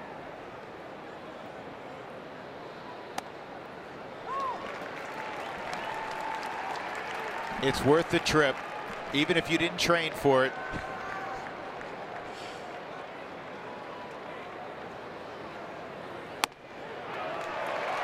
So Freeland did the wise thing. Don't swing the bat against Bradley and get an alley in the hands. 1-2-3 for Bradley in the 6th. Rockies up 2-0.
Finish. Well, this was the scene for the Atlanta Braves, the first NL team to clinch this year. They win the NL East title, their first since 2013. What a remarkable turnaround for a mostly very young Braves club. So they're going to win they've already won the East. The Cubs are out in front in the Central. The Dodgers by a game and a half right now over the Rockies. And the wild card, Milwaukee's in a great position. They're 22 games above 500. They look like they're going to go. And then it's going to come down to a battle between Colorado, St. Louis, and Los Angeles. The Cubs aren't that far ahead of Milwaukee, though, and they lost today, and Milwaukee won. So they're still, I mean, it's 2.5, but still, there's a possibility. But you're right, Milwaukee's sitting in the best seat. Goldschmidt, it's a pop-up on the infield. Paul's going to be retired again. DJ makes the catch. One out in the 6th inning. Peralta coming up. Left fielder, David. Kyle Freeland just 68 pitches in. Performing here in front of 29,191.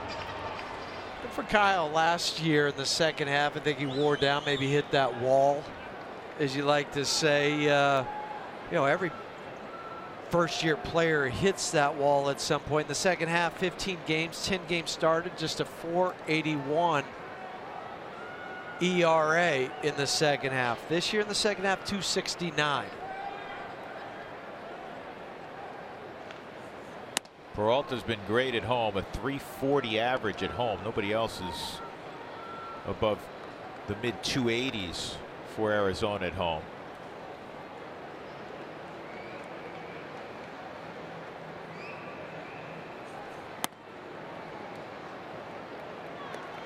That's outside, 2-0.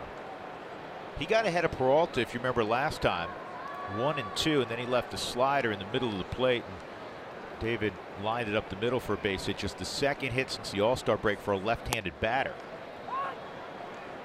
He gets that pitch. It may have been off the Subaru strike zone slightly, so it's 2-1.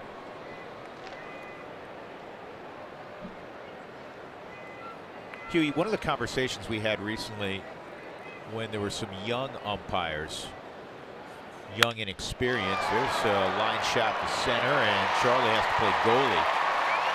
And Peralta's on with one out. That'll bring up Ahmed. Was that, you know, does baseball align umpires, veteran umpires and veteran crews to be in the biggest games where there's a playoff contender involved, or maybe two playoff contenders involved? And the answer to that question, as it was in the past, is yes. In fact, Chris Ciccione was on the East Coast. Chris is a very good umpire, and he was on the East Coast. He flew in to join this crew Friday morning, day of game. Right. So Major League Baseball does pay attention to that. One of the issues this year, and you know, you don't read about this in the paper, or you don't even read about it anywhere, I'm sure, on the internet, is there have been a number of injuries with umpires this year. Yeah, and it's not just the small one. Maybe it's a nick or a bruise, or maybe they got hit by a pitch and maybe broke a wrist. It's been some major ones, some hips, some knees that they've had to work around for these guys. Remember, Huey, it was a couple years ago, there was a lot of neck issues. That's fouled off. Well, and the other thing they do try to stay away from, though, too, is having umpires work back-to-back series against, you know, or with the same club. So you don't want this group today, say, go to Denver. Yeah. And follow them for another 4 days. So there's a lot of moving parts when you do it, and sometimes you're just going to be stuck with a young guy having to umpire a game. But they do try to manage it. And that's why you have a group of veteran umpires here in Arizona, because Arizona hadn't been eliminated. They're not eliminated as of yet. And obviously the Rockies right in the middle of things. This ball's well hit to left field by Ahmed. And it's caught right in front of the wall by Parra. Off the bat, I was thinking, oh no. That would have tied it up.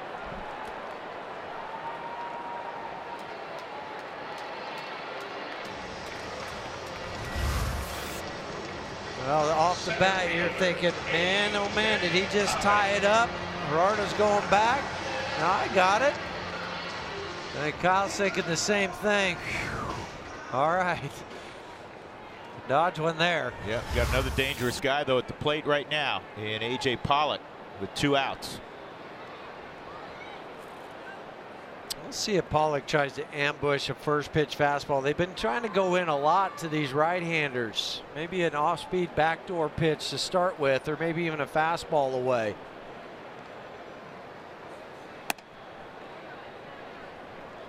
Well, it was a fastball away, but it missed away, so it's 1-0.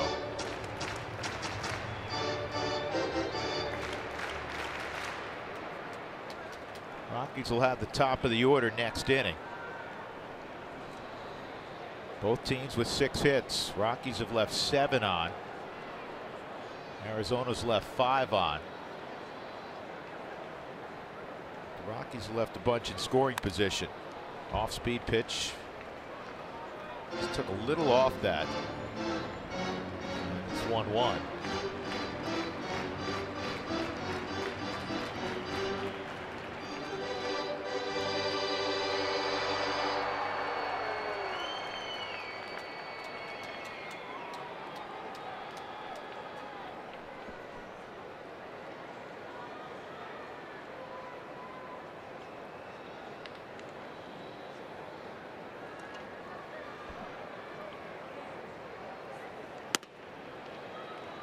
Pollock, big star at Notre Dame by way of Connecticut, takes outside 2-1. Jake Diekman, the one of 2 left-handers the Diamondbacks have in their bullpen.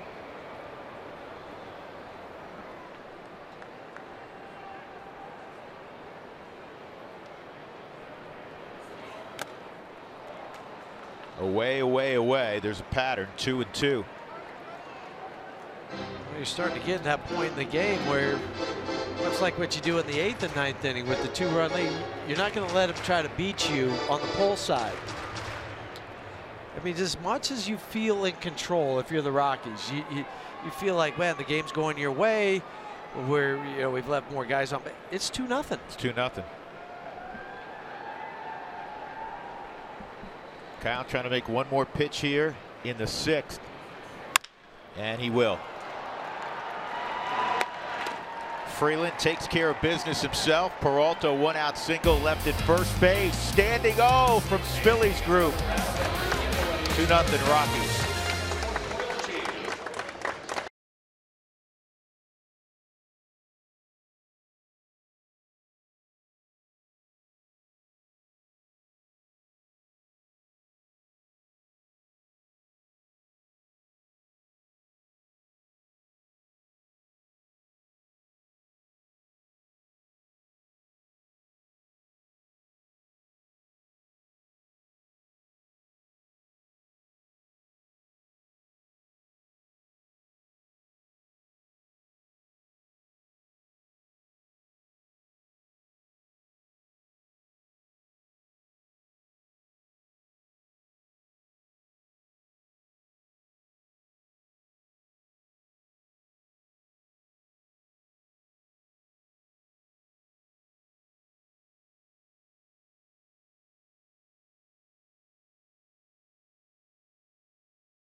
17 in your programs, but number 1 in your hearts. I'll catch you up with Charlie Blackmon as the Rockies head down the stretch. Plus, our celebration of the top 25 players in Rockies history continued with number 2, Larry Walker. All that and more tonight after the post-game show. We're ready for the Rockies to score some runs, boys. We need Charlie to lead it off in the 7th inning. Get your group fired up. Let's go. Let's go! Let's go! I tried. Charlie in the 7th facing Jake Diekman takes strike 1. He's so far away. When he said let's go, it took 5 seconds for it to travel to us. Exactly.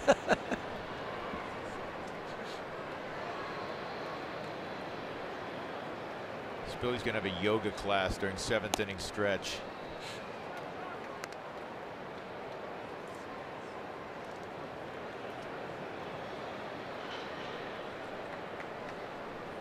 One and one on Charlie. The Rockies had the leadoff man on a number of times today also. That's fouled off.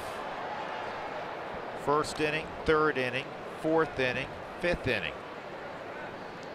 And yet they have just a 2-0 advantage.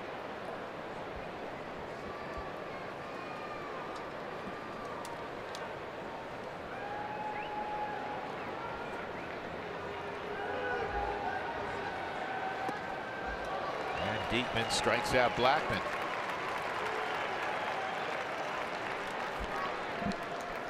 Yeah, the Rockies are currently taking deposits for the 2019 Suites and Party facilities. So you can call 303 Rockies today and place your deposit for next year.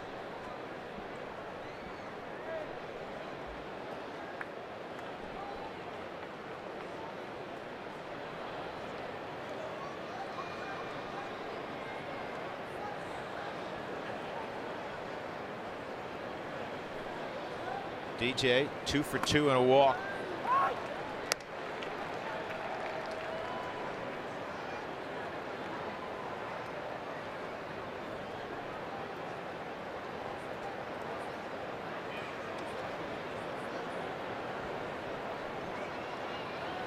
Outside.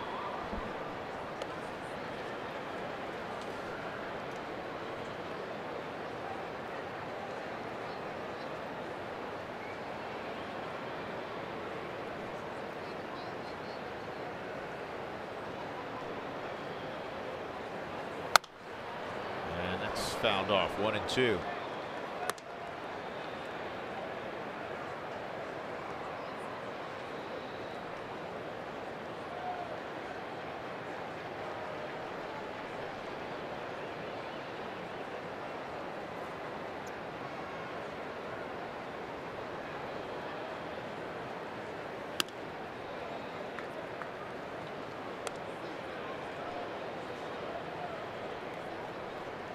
Diekman was acquired from the Rangers on the trade deadline July 31st.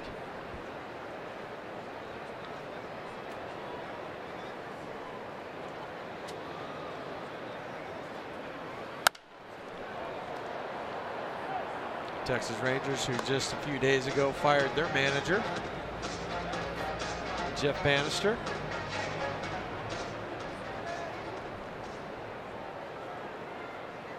Tough year in certain locales. Arlington being one.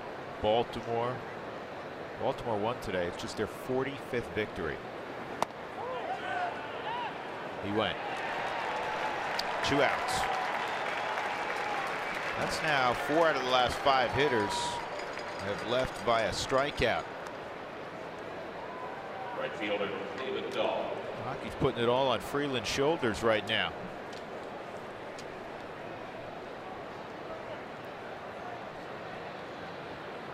Well, you would think that he's one of those guys that's equipped to handle it, but still, I'd like to find some more. Find some more offense. David Dahl's taken over an everyday spot in one of the corner outfield spots. Sometimes left, sometimes right.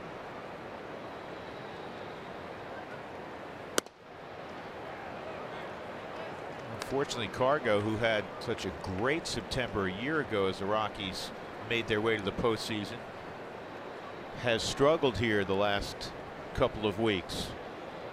Hopefully they can get him going here back at home in the final 7 ball games. Quiet inning again for Colorado. They do have a 2-0 lead as we stretch, and Billy hosts a yoga class up in the Raptors. 2-0 Colorado.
Billy and his harem showing us how.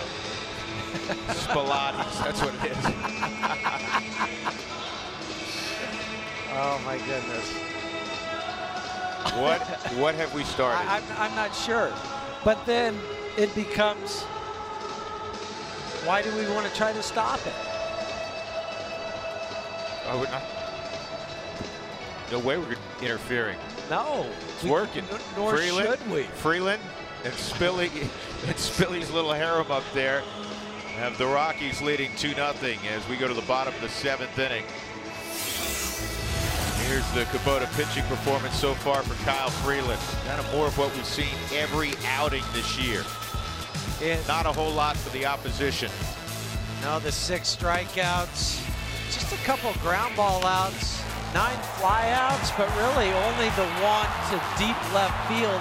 Could you consider it being a dangerous flyout? It'll be 7, 8, 9 in the 7th inning for Arizona. 80 pitches in, as you saw on the Kubota graphic. Marte, a strikeout and a walk.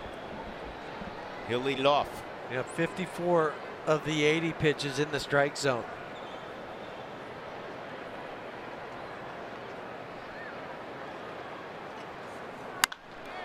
That's lined in the. He did that last time up too. Foul, yep. And we saw Marte do some damage in Denver. That 4 RBI game in Denver. And then didn't get to start the next day. Right.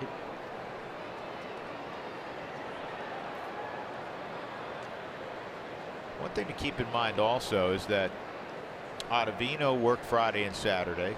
Wade Davis worked Friday and Saturday. And this is on the ground. Hard shot, bobbled, and Hampson now does not have a play. So Marte reaches on the error. The 3rd error of the season for Garrett. This ball came up on him. Been pretty hard. This is a very, very fast infield here in Arizona. They are not able to grow the grass out to a particularly long length, so it'll scoot. And that ball was hit hard, and that kind of handcuffed Garrett.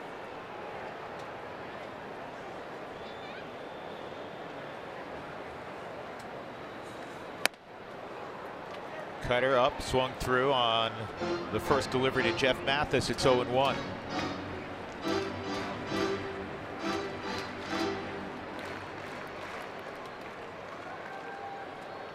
Christian Walker is in the on-deck circle now for Arizona. Literally, it's one of the few guys I've ever seen who's standing in the on-deck circle. This ball lined toward Parra. 1 out.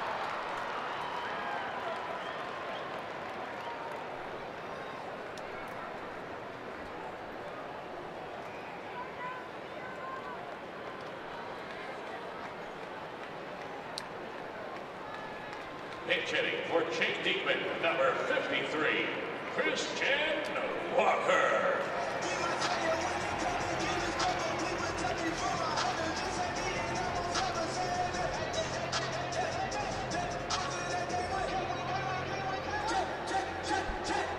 Oh, we have a moment. I'll tell you, the Colorado Rockies Make an Impact program is a free elementary school assembly that entertains and shows students how to make an impact on their lives and communities. Visit Rockies.com/community for more information. One of the things that the Rockies, other teams do this also, they utilize that wristband now that you didn't see in the past. You certainly didn't see it as frequently.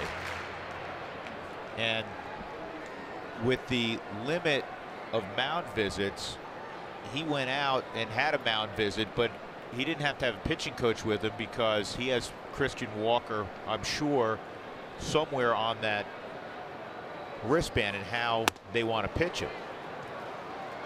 0-1. And they'll change those out too throughout the course of a game. So if they feel like, you know, maybe the visiting camera is zooming in on it, somehow you're going to steal some information. You and I have looked at that thing, though. It's pretty confusing. So I'm not sure how you would figure it out that quickly. 0-1. Well, Mike Redmond is involved in putting the system together with some other guys, and Mike has said if you could figure that thing out, you probably ought to have an advanced degree from MIT on the spot. Here you go. Here's your PhD. Quick, you got 10 seconds. Solve it.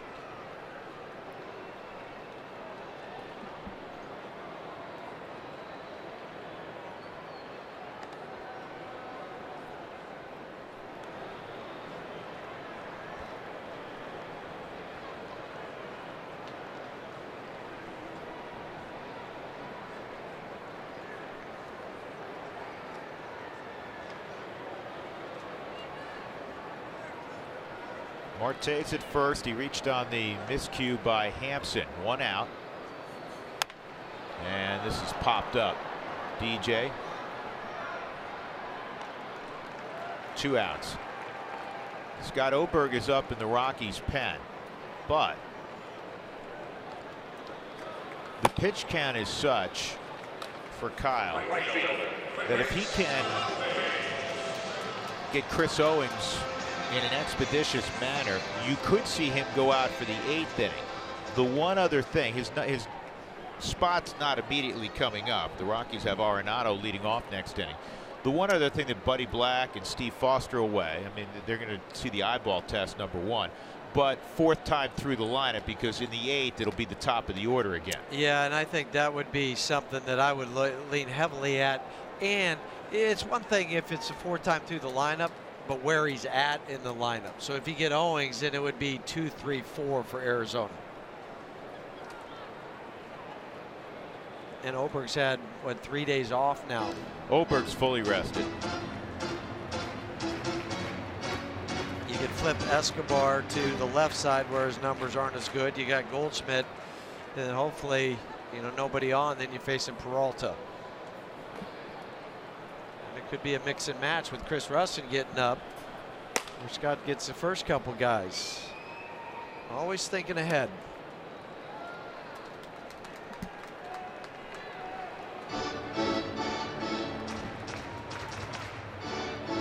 You know, the guys that have not had the kind of year that one would have hoped in that Rockies bullpen, and you kept waiting for a turnaround. One of the guys that has been able to turn it around has been Chris Russell. This is line to center field, so a base hit now for Owings. And going first to third is Marte. Well, good thing Chris Owings didn't start the ball game.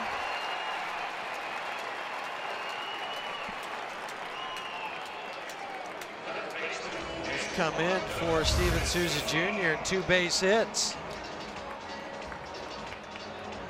Sometimes the ball to right field, right center field.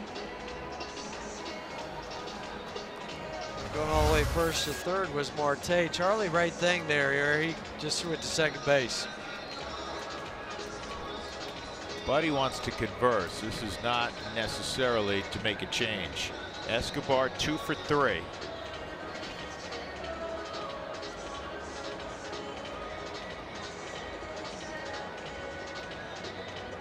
He just said, "You're throwing the ball great.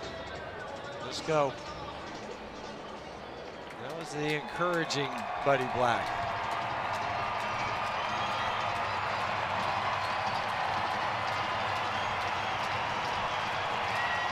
Rockies leading 2-0. They got a run in the third on a double by Nolan Arenado to play David Dahl. And they created a run in the 5th inning. Ultimately on a base hit by Gerardo Parra to bring in DJ.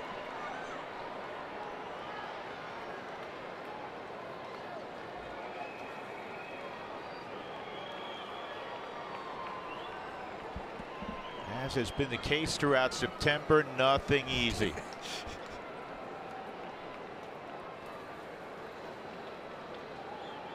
Well, now puts the pressure. We were talking about early on in this game, putting the pressure on Godley with the curveball. Now puts pressure on Chris with the slider. He throws a terrific pitch there, down and in for strike one.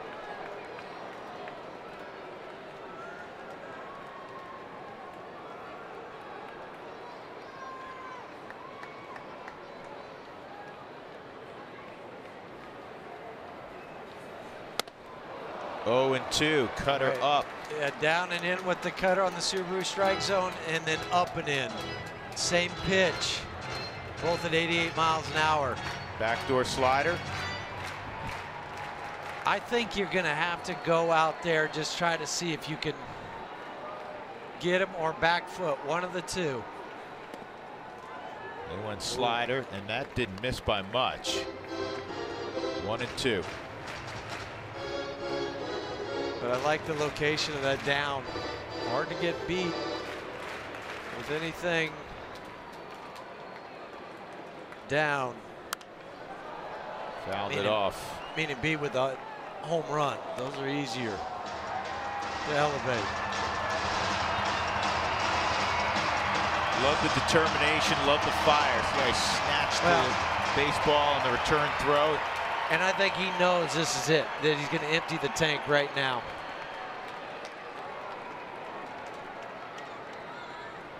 One and 2. Popped him up. Desmond around the pitcher's mound makes the catch. That Kyle Freeland, what a job once again. 2-0 Colorado. We're off to the 8th in the desert. Boy, is he special.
Sportsnet RM on Twitter to receive alerts for the Rockies taco special when the Rockies score 7 or more runs in a game. Right now they have 2 runs, but the Diamondbacks have been shut out over 7 innings by Kyle Freeland, whose ERA now is 2.84, came in at 2.95, 5th best in the National League. And if that 2.84 holds up over his last start, Kyle will set the single season record for lowest ERA. Ubaldo Jimenez in 2010 had a 2.88. Rockies need some insurance. That would be nice. Nolan has hit the ball hard twice today, doubled in a run in the 3rd, a line out, also a walk. Yan Lopez is the new pitcher for Arizona. Well, Lopez is working on 5 straight scoreless innings. 5 strikeouts in those 5 innings. Only 1 hit. Buddy Black visited for a while with Kyle. He's done. Boy, did he do his job once again. So the bullpen will be asked to get the last 6 outs. Here's the 1-1. 1-2. The Rockies have not had a hit since Parra's RBI single in the 5th with 1 out.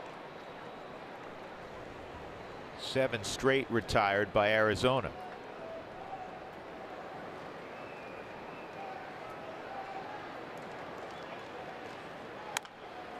That may come back fair.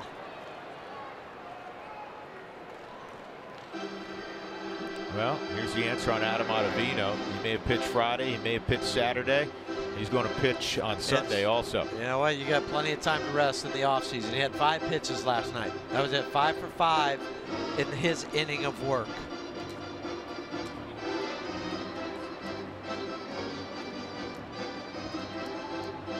Wade didn't have a lengthy outing yesterday either. No, he only threw 10 pitches. And there is Wade. Yeah, 5 pitches for Adam, 5 strikes.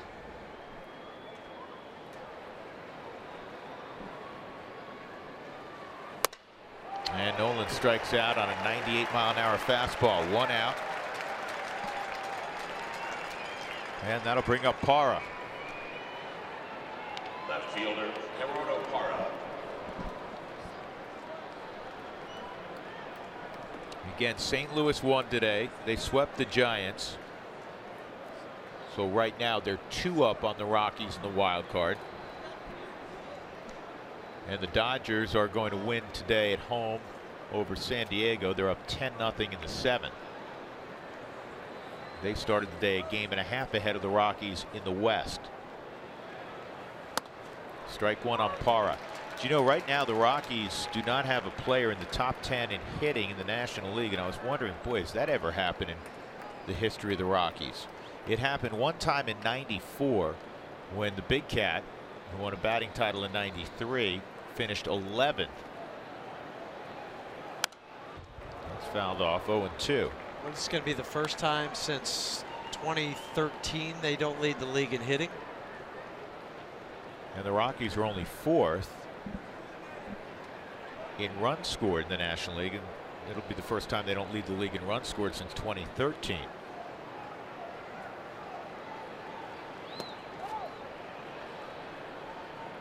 Ball and 2 strikes.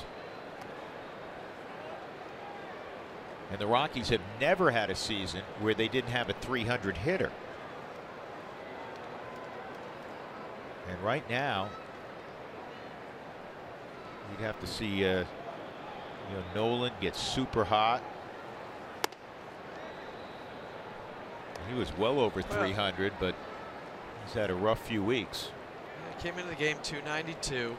He had 1 for 3 today. But he goes hot for those 7 games at home. He can, definitely, it is doable. And if he gets hot at home, that's a good thing, because then that means that they need him to get hot. Forget, yeah, the 300 is probably the farthest thing from his mind right now. That's like 5th on the list, yeah, as far as he's concerned.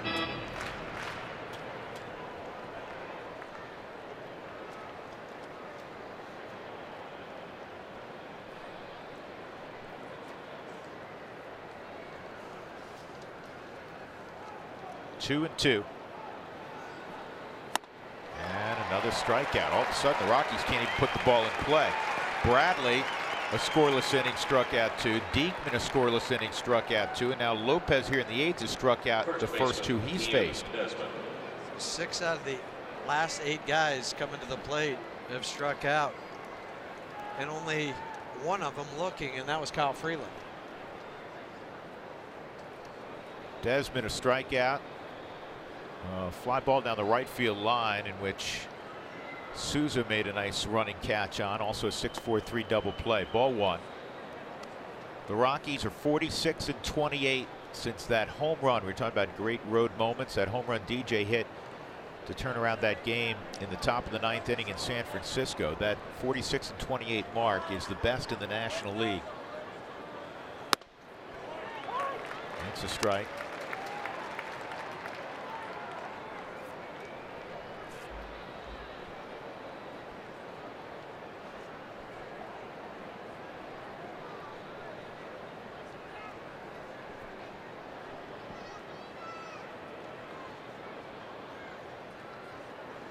Tell you something else that's somewhat remarkable to me. The Rockies have hit 1 home run on this road trip. This is game 9. Yeah, coming into the game in 293 plate appearances on this trip. Again, that was a Blackmon home run against Kershaw Tuesday night that gave Colorado a temporary 2-1 lead. 3-1. And they've won the last 2 games, as you know. It's only the 2nd time this year that they've won games back-to-back without the benefit of a home run. The other time it occurred was in the opening days of the season, April 4th and 5th in San Diego. Ball 4. So Desmond reaches. And that'll bring up Iannetta. Catcher, Chris Iannetta.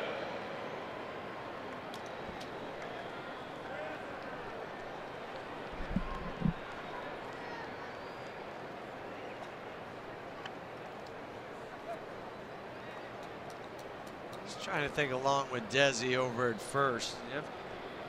20 stolen bases. Go.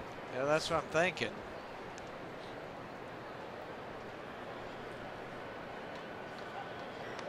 Well, I shouldn't say you just can't go. No, You gotta... I know what you mean. But the thing was, he was still putting his batting gloves on as he was getting his lead.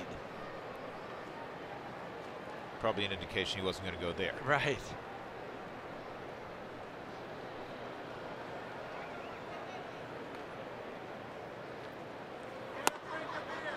What'd you have, Lopez? 1-3-8. Got a big leg kick. And that was a fastball, so that's certainly a time you can run on. 1-3, league average.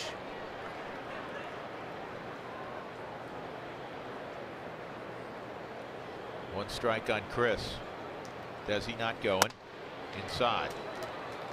1-3-3. So everything's over 1.3 in the first couple. There's a kid that started the year in Double-A too. So he's more concerned with, man, throwing strikes. It's not about holding runners right now.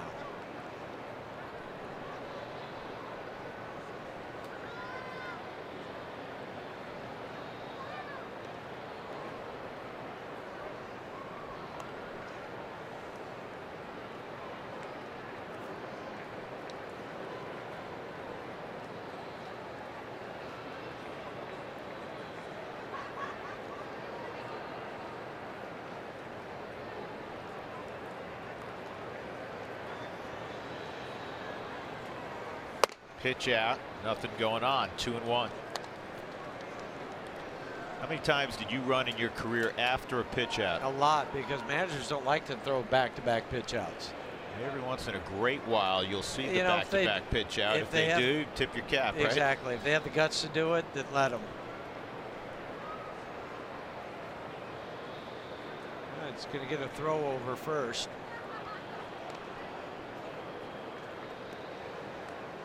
Desi went back head first. He doesn't slipped. to do that. He slipped as he started to go back, so I think it's more of a fall or a lean going back to first. Okay, so it's that yeah, one? I was just watching his footwork out there. He just kind of Fred Flintstone did for a second. He's leaning, not going though. 2-2. Now you would think he'll be off.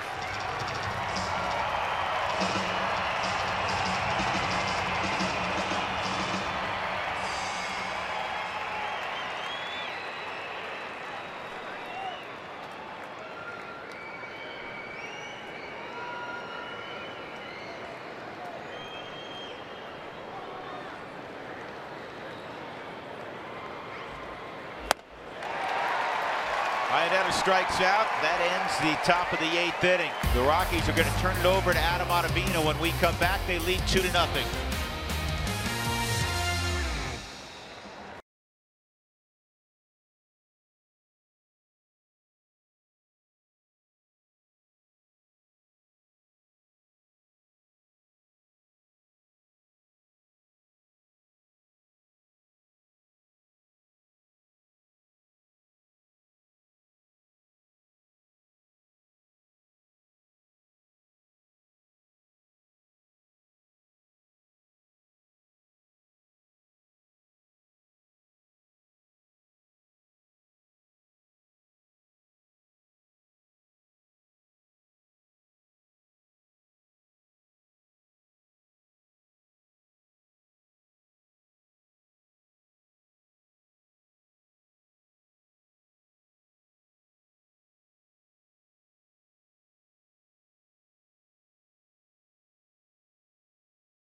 Fairs, no hidden fees. That's transparency.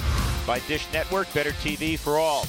And by StubHub, Rockies fans, get your tickets at StubHub, official partner of the Colorado Rockies. With Jeff Hewson and Spilly and about 75 great Rockies fans and 2 Diamondback fans. I'm Drew Goodman. It's the bottom of the 8th inning. Adam Ottavino is facing Paul Goldschmidt after 7 shutout innings from Kyle Freeland. Otto second in the National League, tied for second in the National League with 32 holds.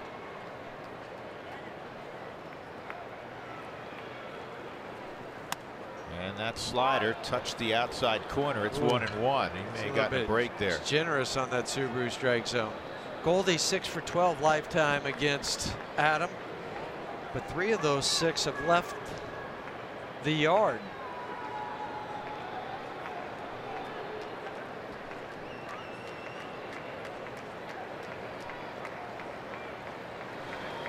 He went. Oh my goodness. Are you kidding me? Sure looked like it from up here. Yeah. There was a lot of barking going on too from the dugout because James Hoy at first kind of snapped his head around and looked over towards first. Or excuse me, towards the dugout.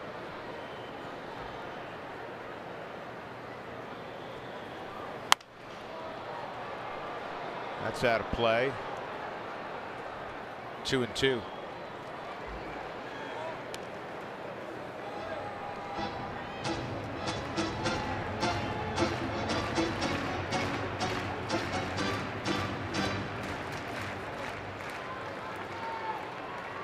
Rockies trying to do the same thing they did Friday and Saturday.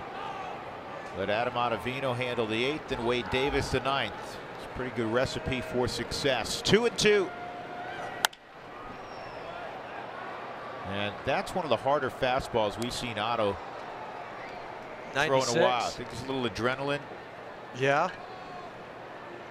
Because he knows what this game means, not only to sweep the Diamondbacks where they are with 7 games to go. And they're well aware, and have been for a while, that the Cardinals won and the Dodgers are going to win. 2-2. Boy, how did he cover that one late? It was just a late decision.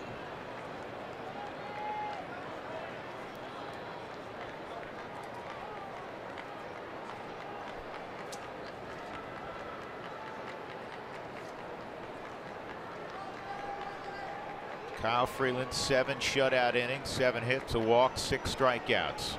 12 consecutive starts now where he's allowed 3 runs or less.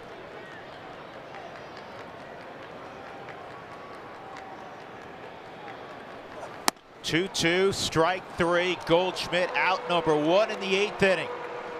Ottavino painted 94 on the black. 108 now for Adam. All-time strikeout reliever. Strikeouts by a reliever for the Rockies. They threw the ball out. He's got a souvenir. He went 3 straight fastballs to Goldschmidt. I think Goldie was thinking they're going to throw another slider. Nope, he painted. He didn't even wait for Chris Caccioni to make it official. Now David Peralta, 2 hits today. Think about this. He had 2 hits from the left side against Freeland. They were hits 2 and 3 against Freeland by a left-handed batter in the second half this year.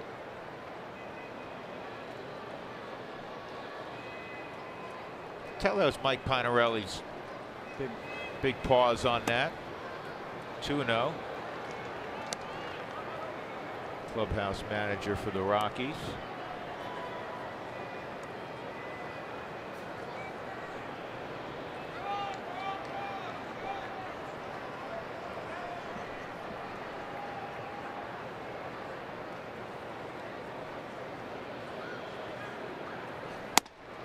Fastball at 93, 2-1. Last night, same pattern, Huey, if you recall.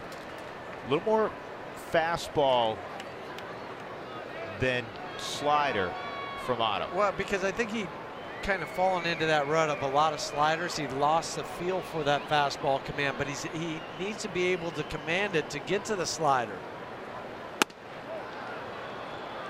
He held up 3-1. And I think everybody now is just kind of sitting on the slider. As tough as it is to hit, I'm not sure why you would sit on it, because this doesn't mean you're going to be able to hit it.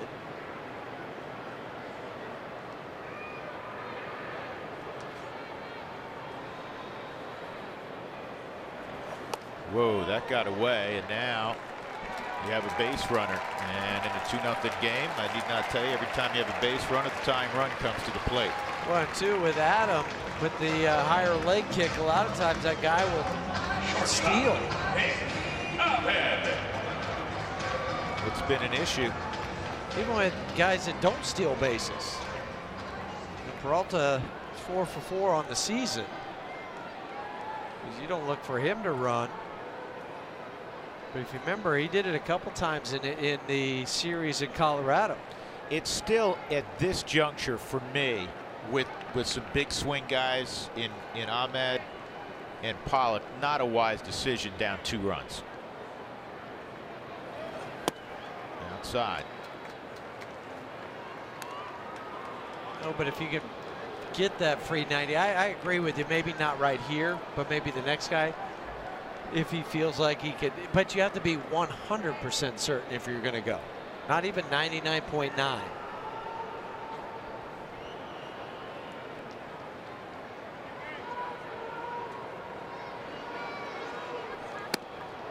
That's low. 2-0. Well, you don't want to create a mess for yourself. See if Oberg's gotten up in the Rockies bullpen. It's hard for us to see. I think it's O now who's up along with Chris Russin.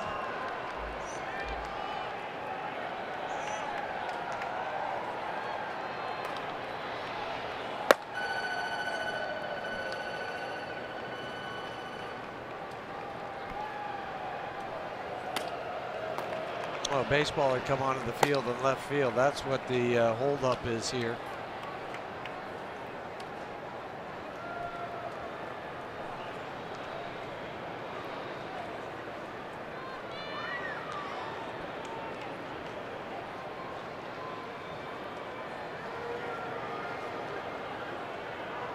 (2-0). That's a foul ball. 2-1. Russin is up in case a Descalso or Brito shows up down the line. Yeah, I'm just looking at it. I've been thinking about, you know, for hitting for Marte, if they have to flip him to the left side, and then they would hit for Jeff Mathis for sure. 2-1 on Nick Ahmed. And that misses away. 3-1. He's yanking the fastball all of a sudden. And this is where you wonder if, you know, there was adrenaline, and now is there some fatigue? Third straight day. And it's not just the number of pitches that a guy throws out on the mound. It's the warm-up.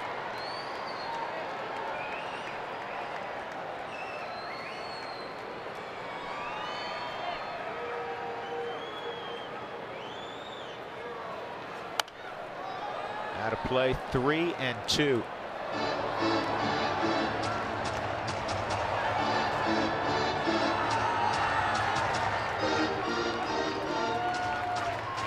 Now is he moving? You wondered, trying to stay out of the double play. Yeah, I still wouldn't do it with Pollock on deck. No, if I'm playing from Torey Luvello's hand. and for Ahmed, he has over 100 strikeouts, 103 strikeouts on the year. Conservative lead. Got to make a pitch here. 3-2. Ball 4. And now you have an issue.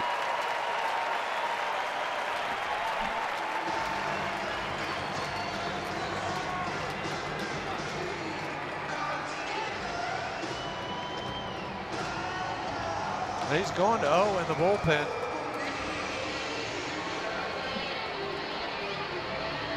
Song-Hwan Oh with 1 out will inherit 2 on.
Against the Washington Nationals, September 28th through the 30th. You can purchase your tickets at Rockies.com. Well, the pitcher for the Rockies, Song Wan-Oh, who knocked a little bit of the rust off in the game on Wednesday. Had missed the previous 10 days with the hamstring issue. 2/3 of an inning, threw 9 pitches in that ball game. Had a couple ground outs. He inherits Huey, a couple guys on. Peralta at second, Ahmed at first, and A.J. Pollock at the plate.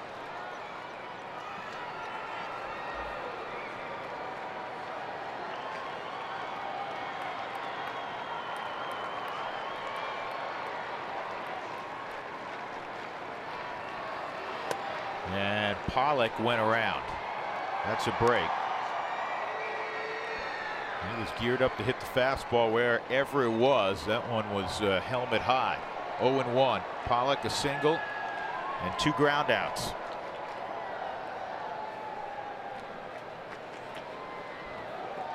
A little interesting. You don't normally see this in a domed area, but look at this pitcher's mound bathed in the sunlight coming through the outfield glass. Factor? A little bit, yeah. Harder to pick up the slider, I can tell you that much. Just go ask A.J. Pollock real quick. 0-2. Excuse me, A.J., how was that pitch? Could you see it? Nope, didn't see it at all. Didn't see it. Thanks for the quick feedback. Which means it's probably going to show up again. Well, and his is so good, too. Yeah, why not?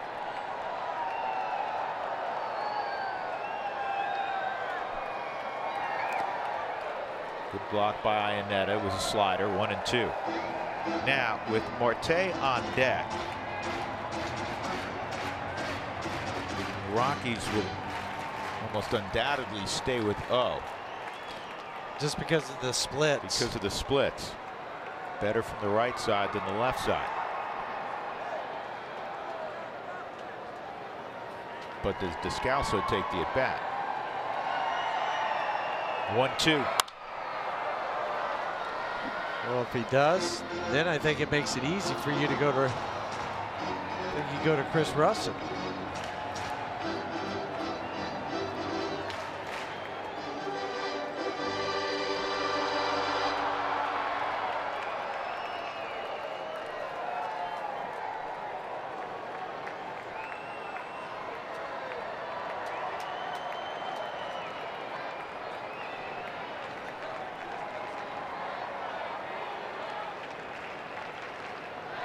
Oh, ready ahead, 1-2. 1 out, 2 on.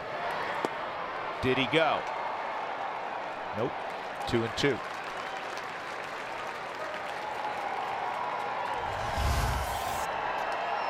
Side view. He didn't. No, I don't think he did on that one. A lot of body movement.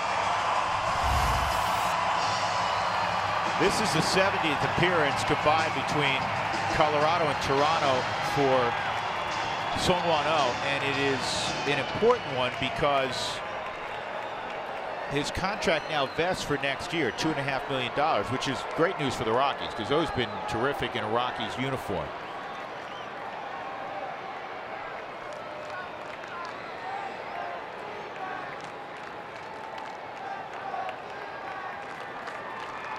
They want him to be terrific right here against Pollock. 2-2. Got him! What a beautiful slider. That had late movement and depth to it. 2 outs. Because for 57 feet, I think A.J. Pollock said, I'm all over this one. I've got it. No, I don't. He's thinking, I'm good. And then it just falls away from him very, very hard. So Marte is going to take the at-bat.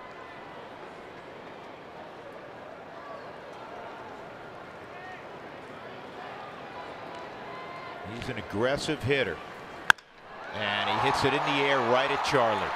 What a job by Song Wan-Oh helping out his teammate Adam Ottavino safely through the 8th inning. There was a little bit of traffic. Breathe again. 2-0 Rockies going to the 9th.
All right, Jenny, Corey, thank you. Garrett Hampson against Silvino Bracho.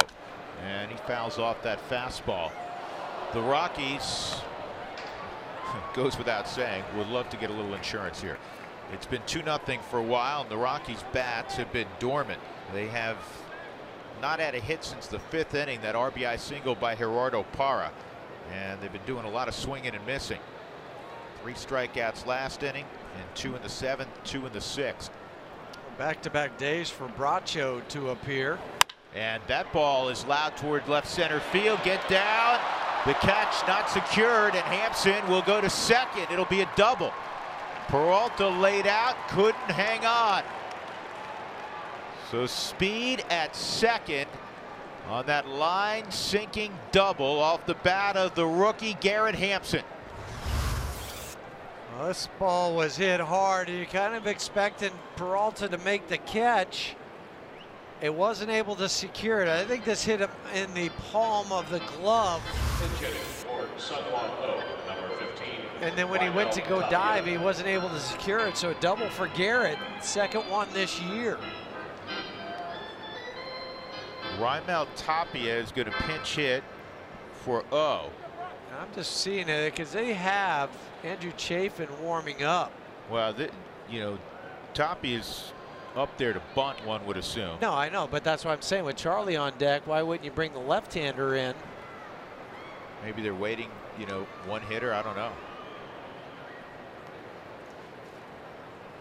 I'm just saying it from the Arizona stand. I like this matchup. Get the bunt down. Well, that was a pitch down that you want down. That's the one you're looking for as a batter.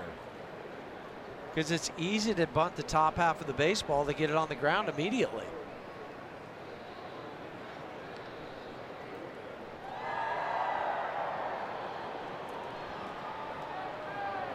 Technically, the best guy I've seen on the Rockies bench bunt is Pat Valaika. 1-1. Well, that's maybe what, you know, if you're Arizona, well, I bring the lefty in, they'll pinch hit with a right-hander, and that's what I was saying, and then you could have Pat bunt. But they didn't. Toppy's got to get this down. You bunt it towards third, and you let Garrett walk.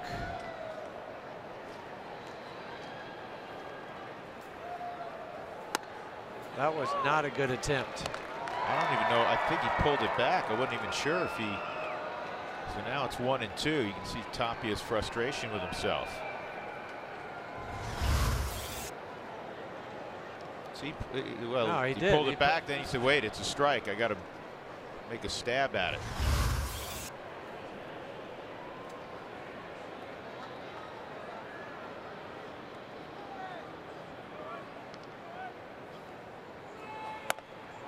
Didn't work out well.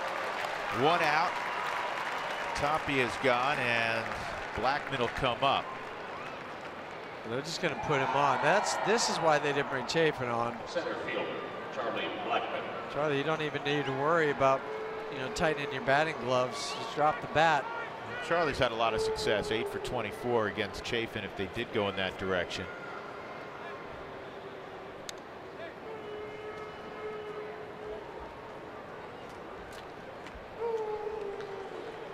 LeMahieu's 0 for 4 against Bracho, so 2 on.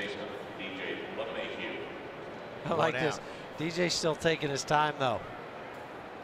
You're not going to rush me to get up to the plate just because you intentionally walked him. I'm still going through my routine. Smart. Very smart. It's just like that relief pitcher who comes in after a pitcher has been injured. You feel like, man, I got to get going. Everybody's watching me. And he might not be ready to go. DJ says, I'll go on my time. Well, so many big hits this year for DJ late in games. Looking for another one right here on a Sunday in Phoenix with the Rockies trying to increase their 2-0 lead in the 9th. First and second, 1 out.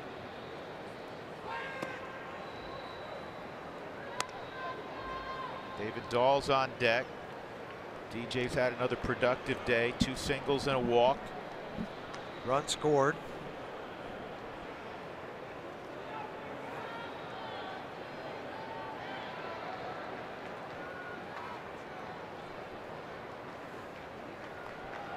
Hampson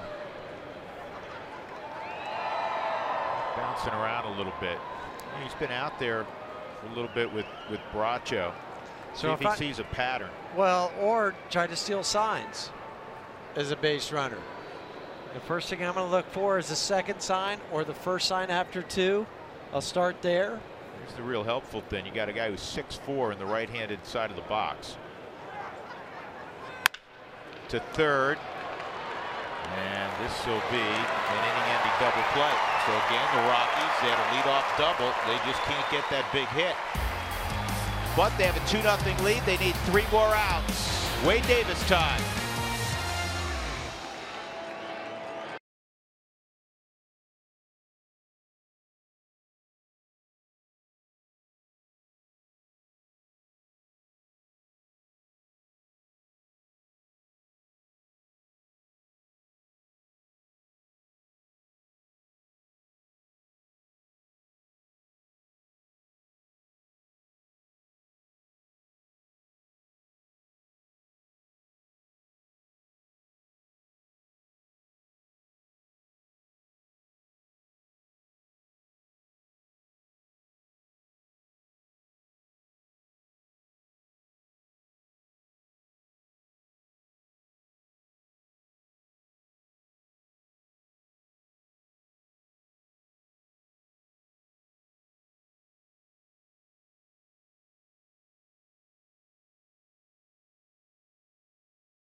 Break there.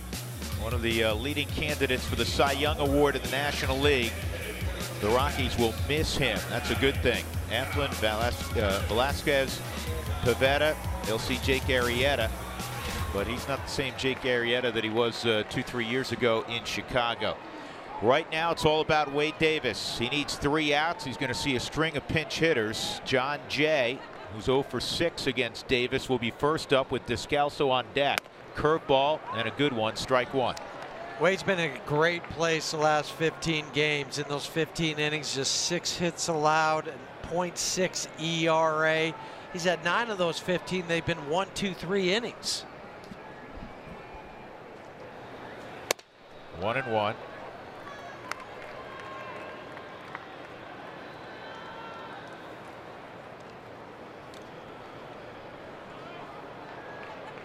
Wade appeared again Friday and Saturday night. Didn't get a save in either one, but the reason being the Rockies were up 4 runs. He's sitting on 40 saves this year. That leads the National League. And usually with Wade, the more work he gets, the better command he has. Probably not unusual with pitchers. 1-2. Wade was. He was halfway off. Yeah, he was looking for Chris Iannetta to fire it down to Nolan. Well, 2-2. I think part of the reason why with this command too, Drew, because he has 3 or 4 pitches that he can use. You know, some closers are 1 pitch, maybe 2 pitch guys, but for Wade, he can mix in a slider and a curveball. Cutter also. Yeah, cutter. That's what that pitch was. Varying speeds on the curveball.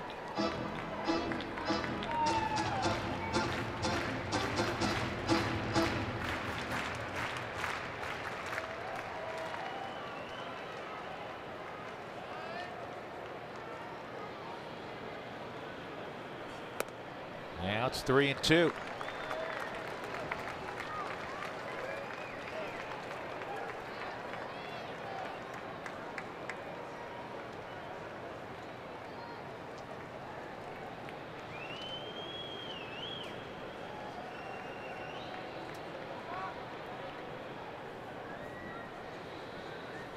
Got him. Thank you. Little help from Jay as that pitch was out of the zone. 1 out in the 9th. Well, he wanted it down, didn't hit a spot, but got a little lucky with John Jay being ultra aggressive.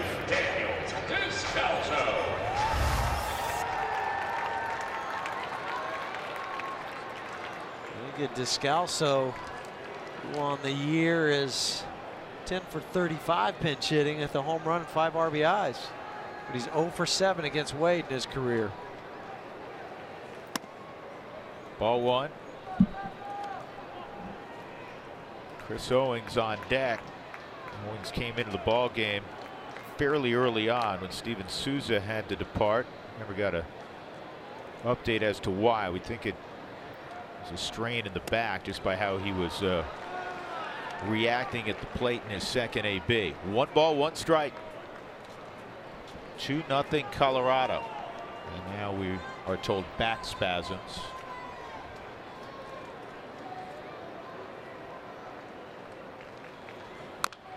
1-2.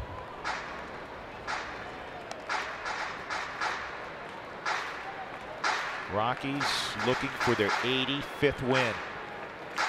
Again, St. Louis won already today. They swept the Giants. And the Dodgers are playing football and winning football with the Padres. They're up 14-0. Made both extra points. Late in the 4th quarter. Slider on the back door. Cutter missed.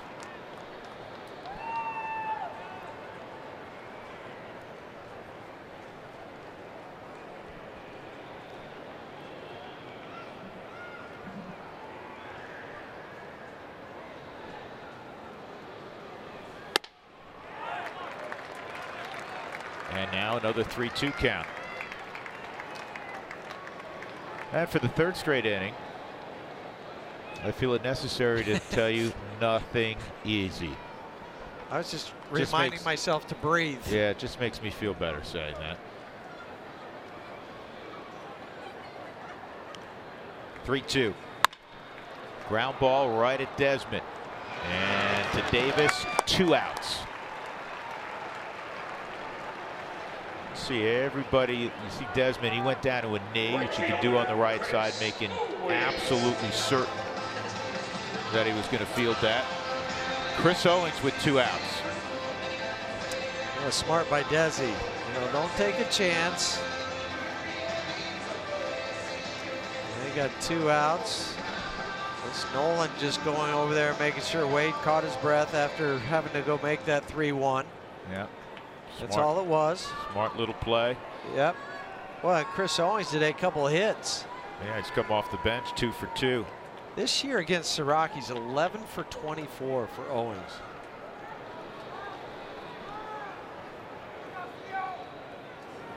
Well, if he hit everybody else anywhere close to that, he'd have had more playing time. He's a guy that's, at least this year, it seems like he's fallen out of favor. He's only hitting 218, 210. Excuse me. I gave him a little bit more credit than he deserved.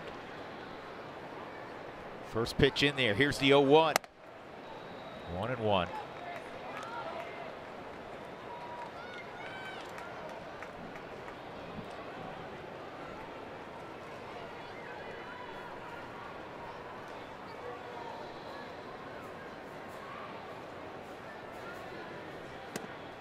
Slider swung over the top of it is 1-2. Now the Rockies are a strike away.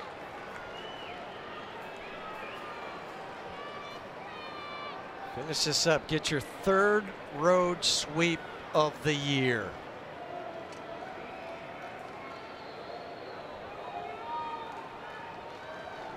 Here's the 1-2.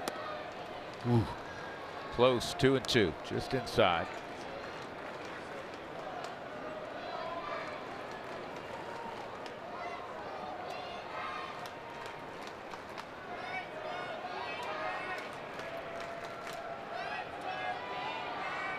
Two balls, two strikes. In the air to right. Easy play out there for Dahl in the sun. He makes the catch, and the Rockies win it 2-0. They secure win number 85. They stay within a game and a half of the Dodgers in the West, a game and a half of the Cardinals in the wild card race. And Wade Davis ties Greg Holland and Jose Jimenez with his 41st save, the top mark all time for the Rockies. Colorado salvages the road trip. They stumbled through San Francisco and LA, but they sweep the Diamondbacks. It's a 4-5 final road excursion. And now back home for the most important 7 games of the season. Kyle Freeland led the way. He got his 16th victory, 7 shutout innings. Zach Godley took the loss. And again, the 41st save for Wade Davis. We go to our Denver studios, and here's Jenny and Corey. Jenny?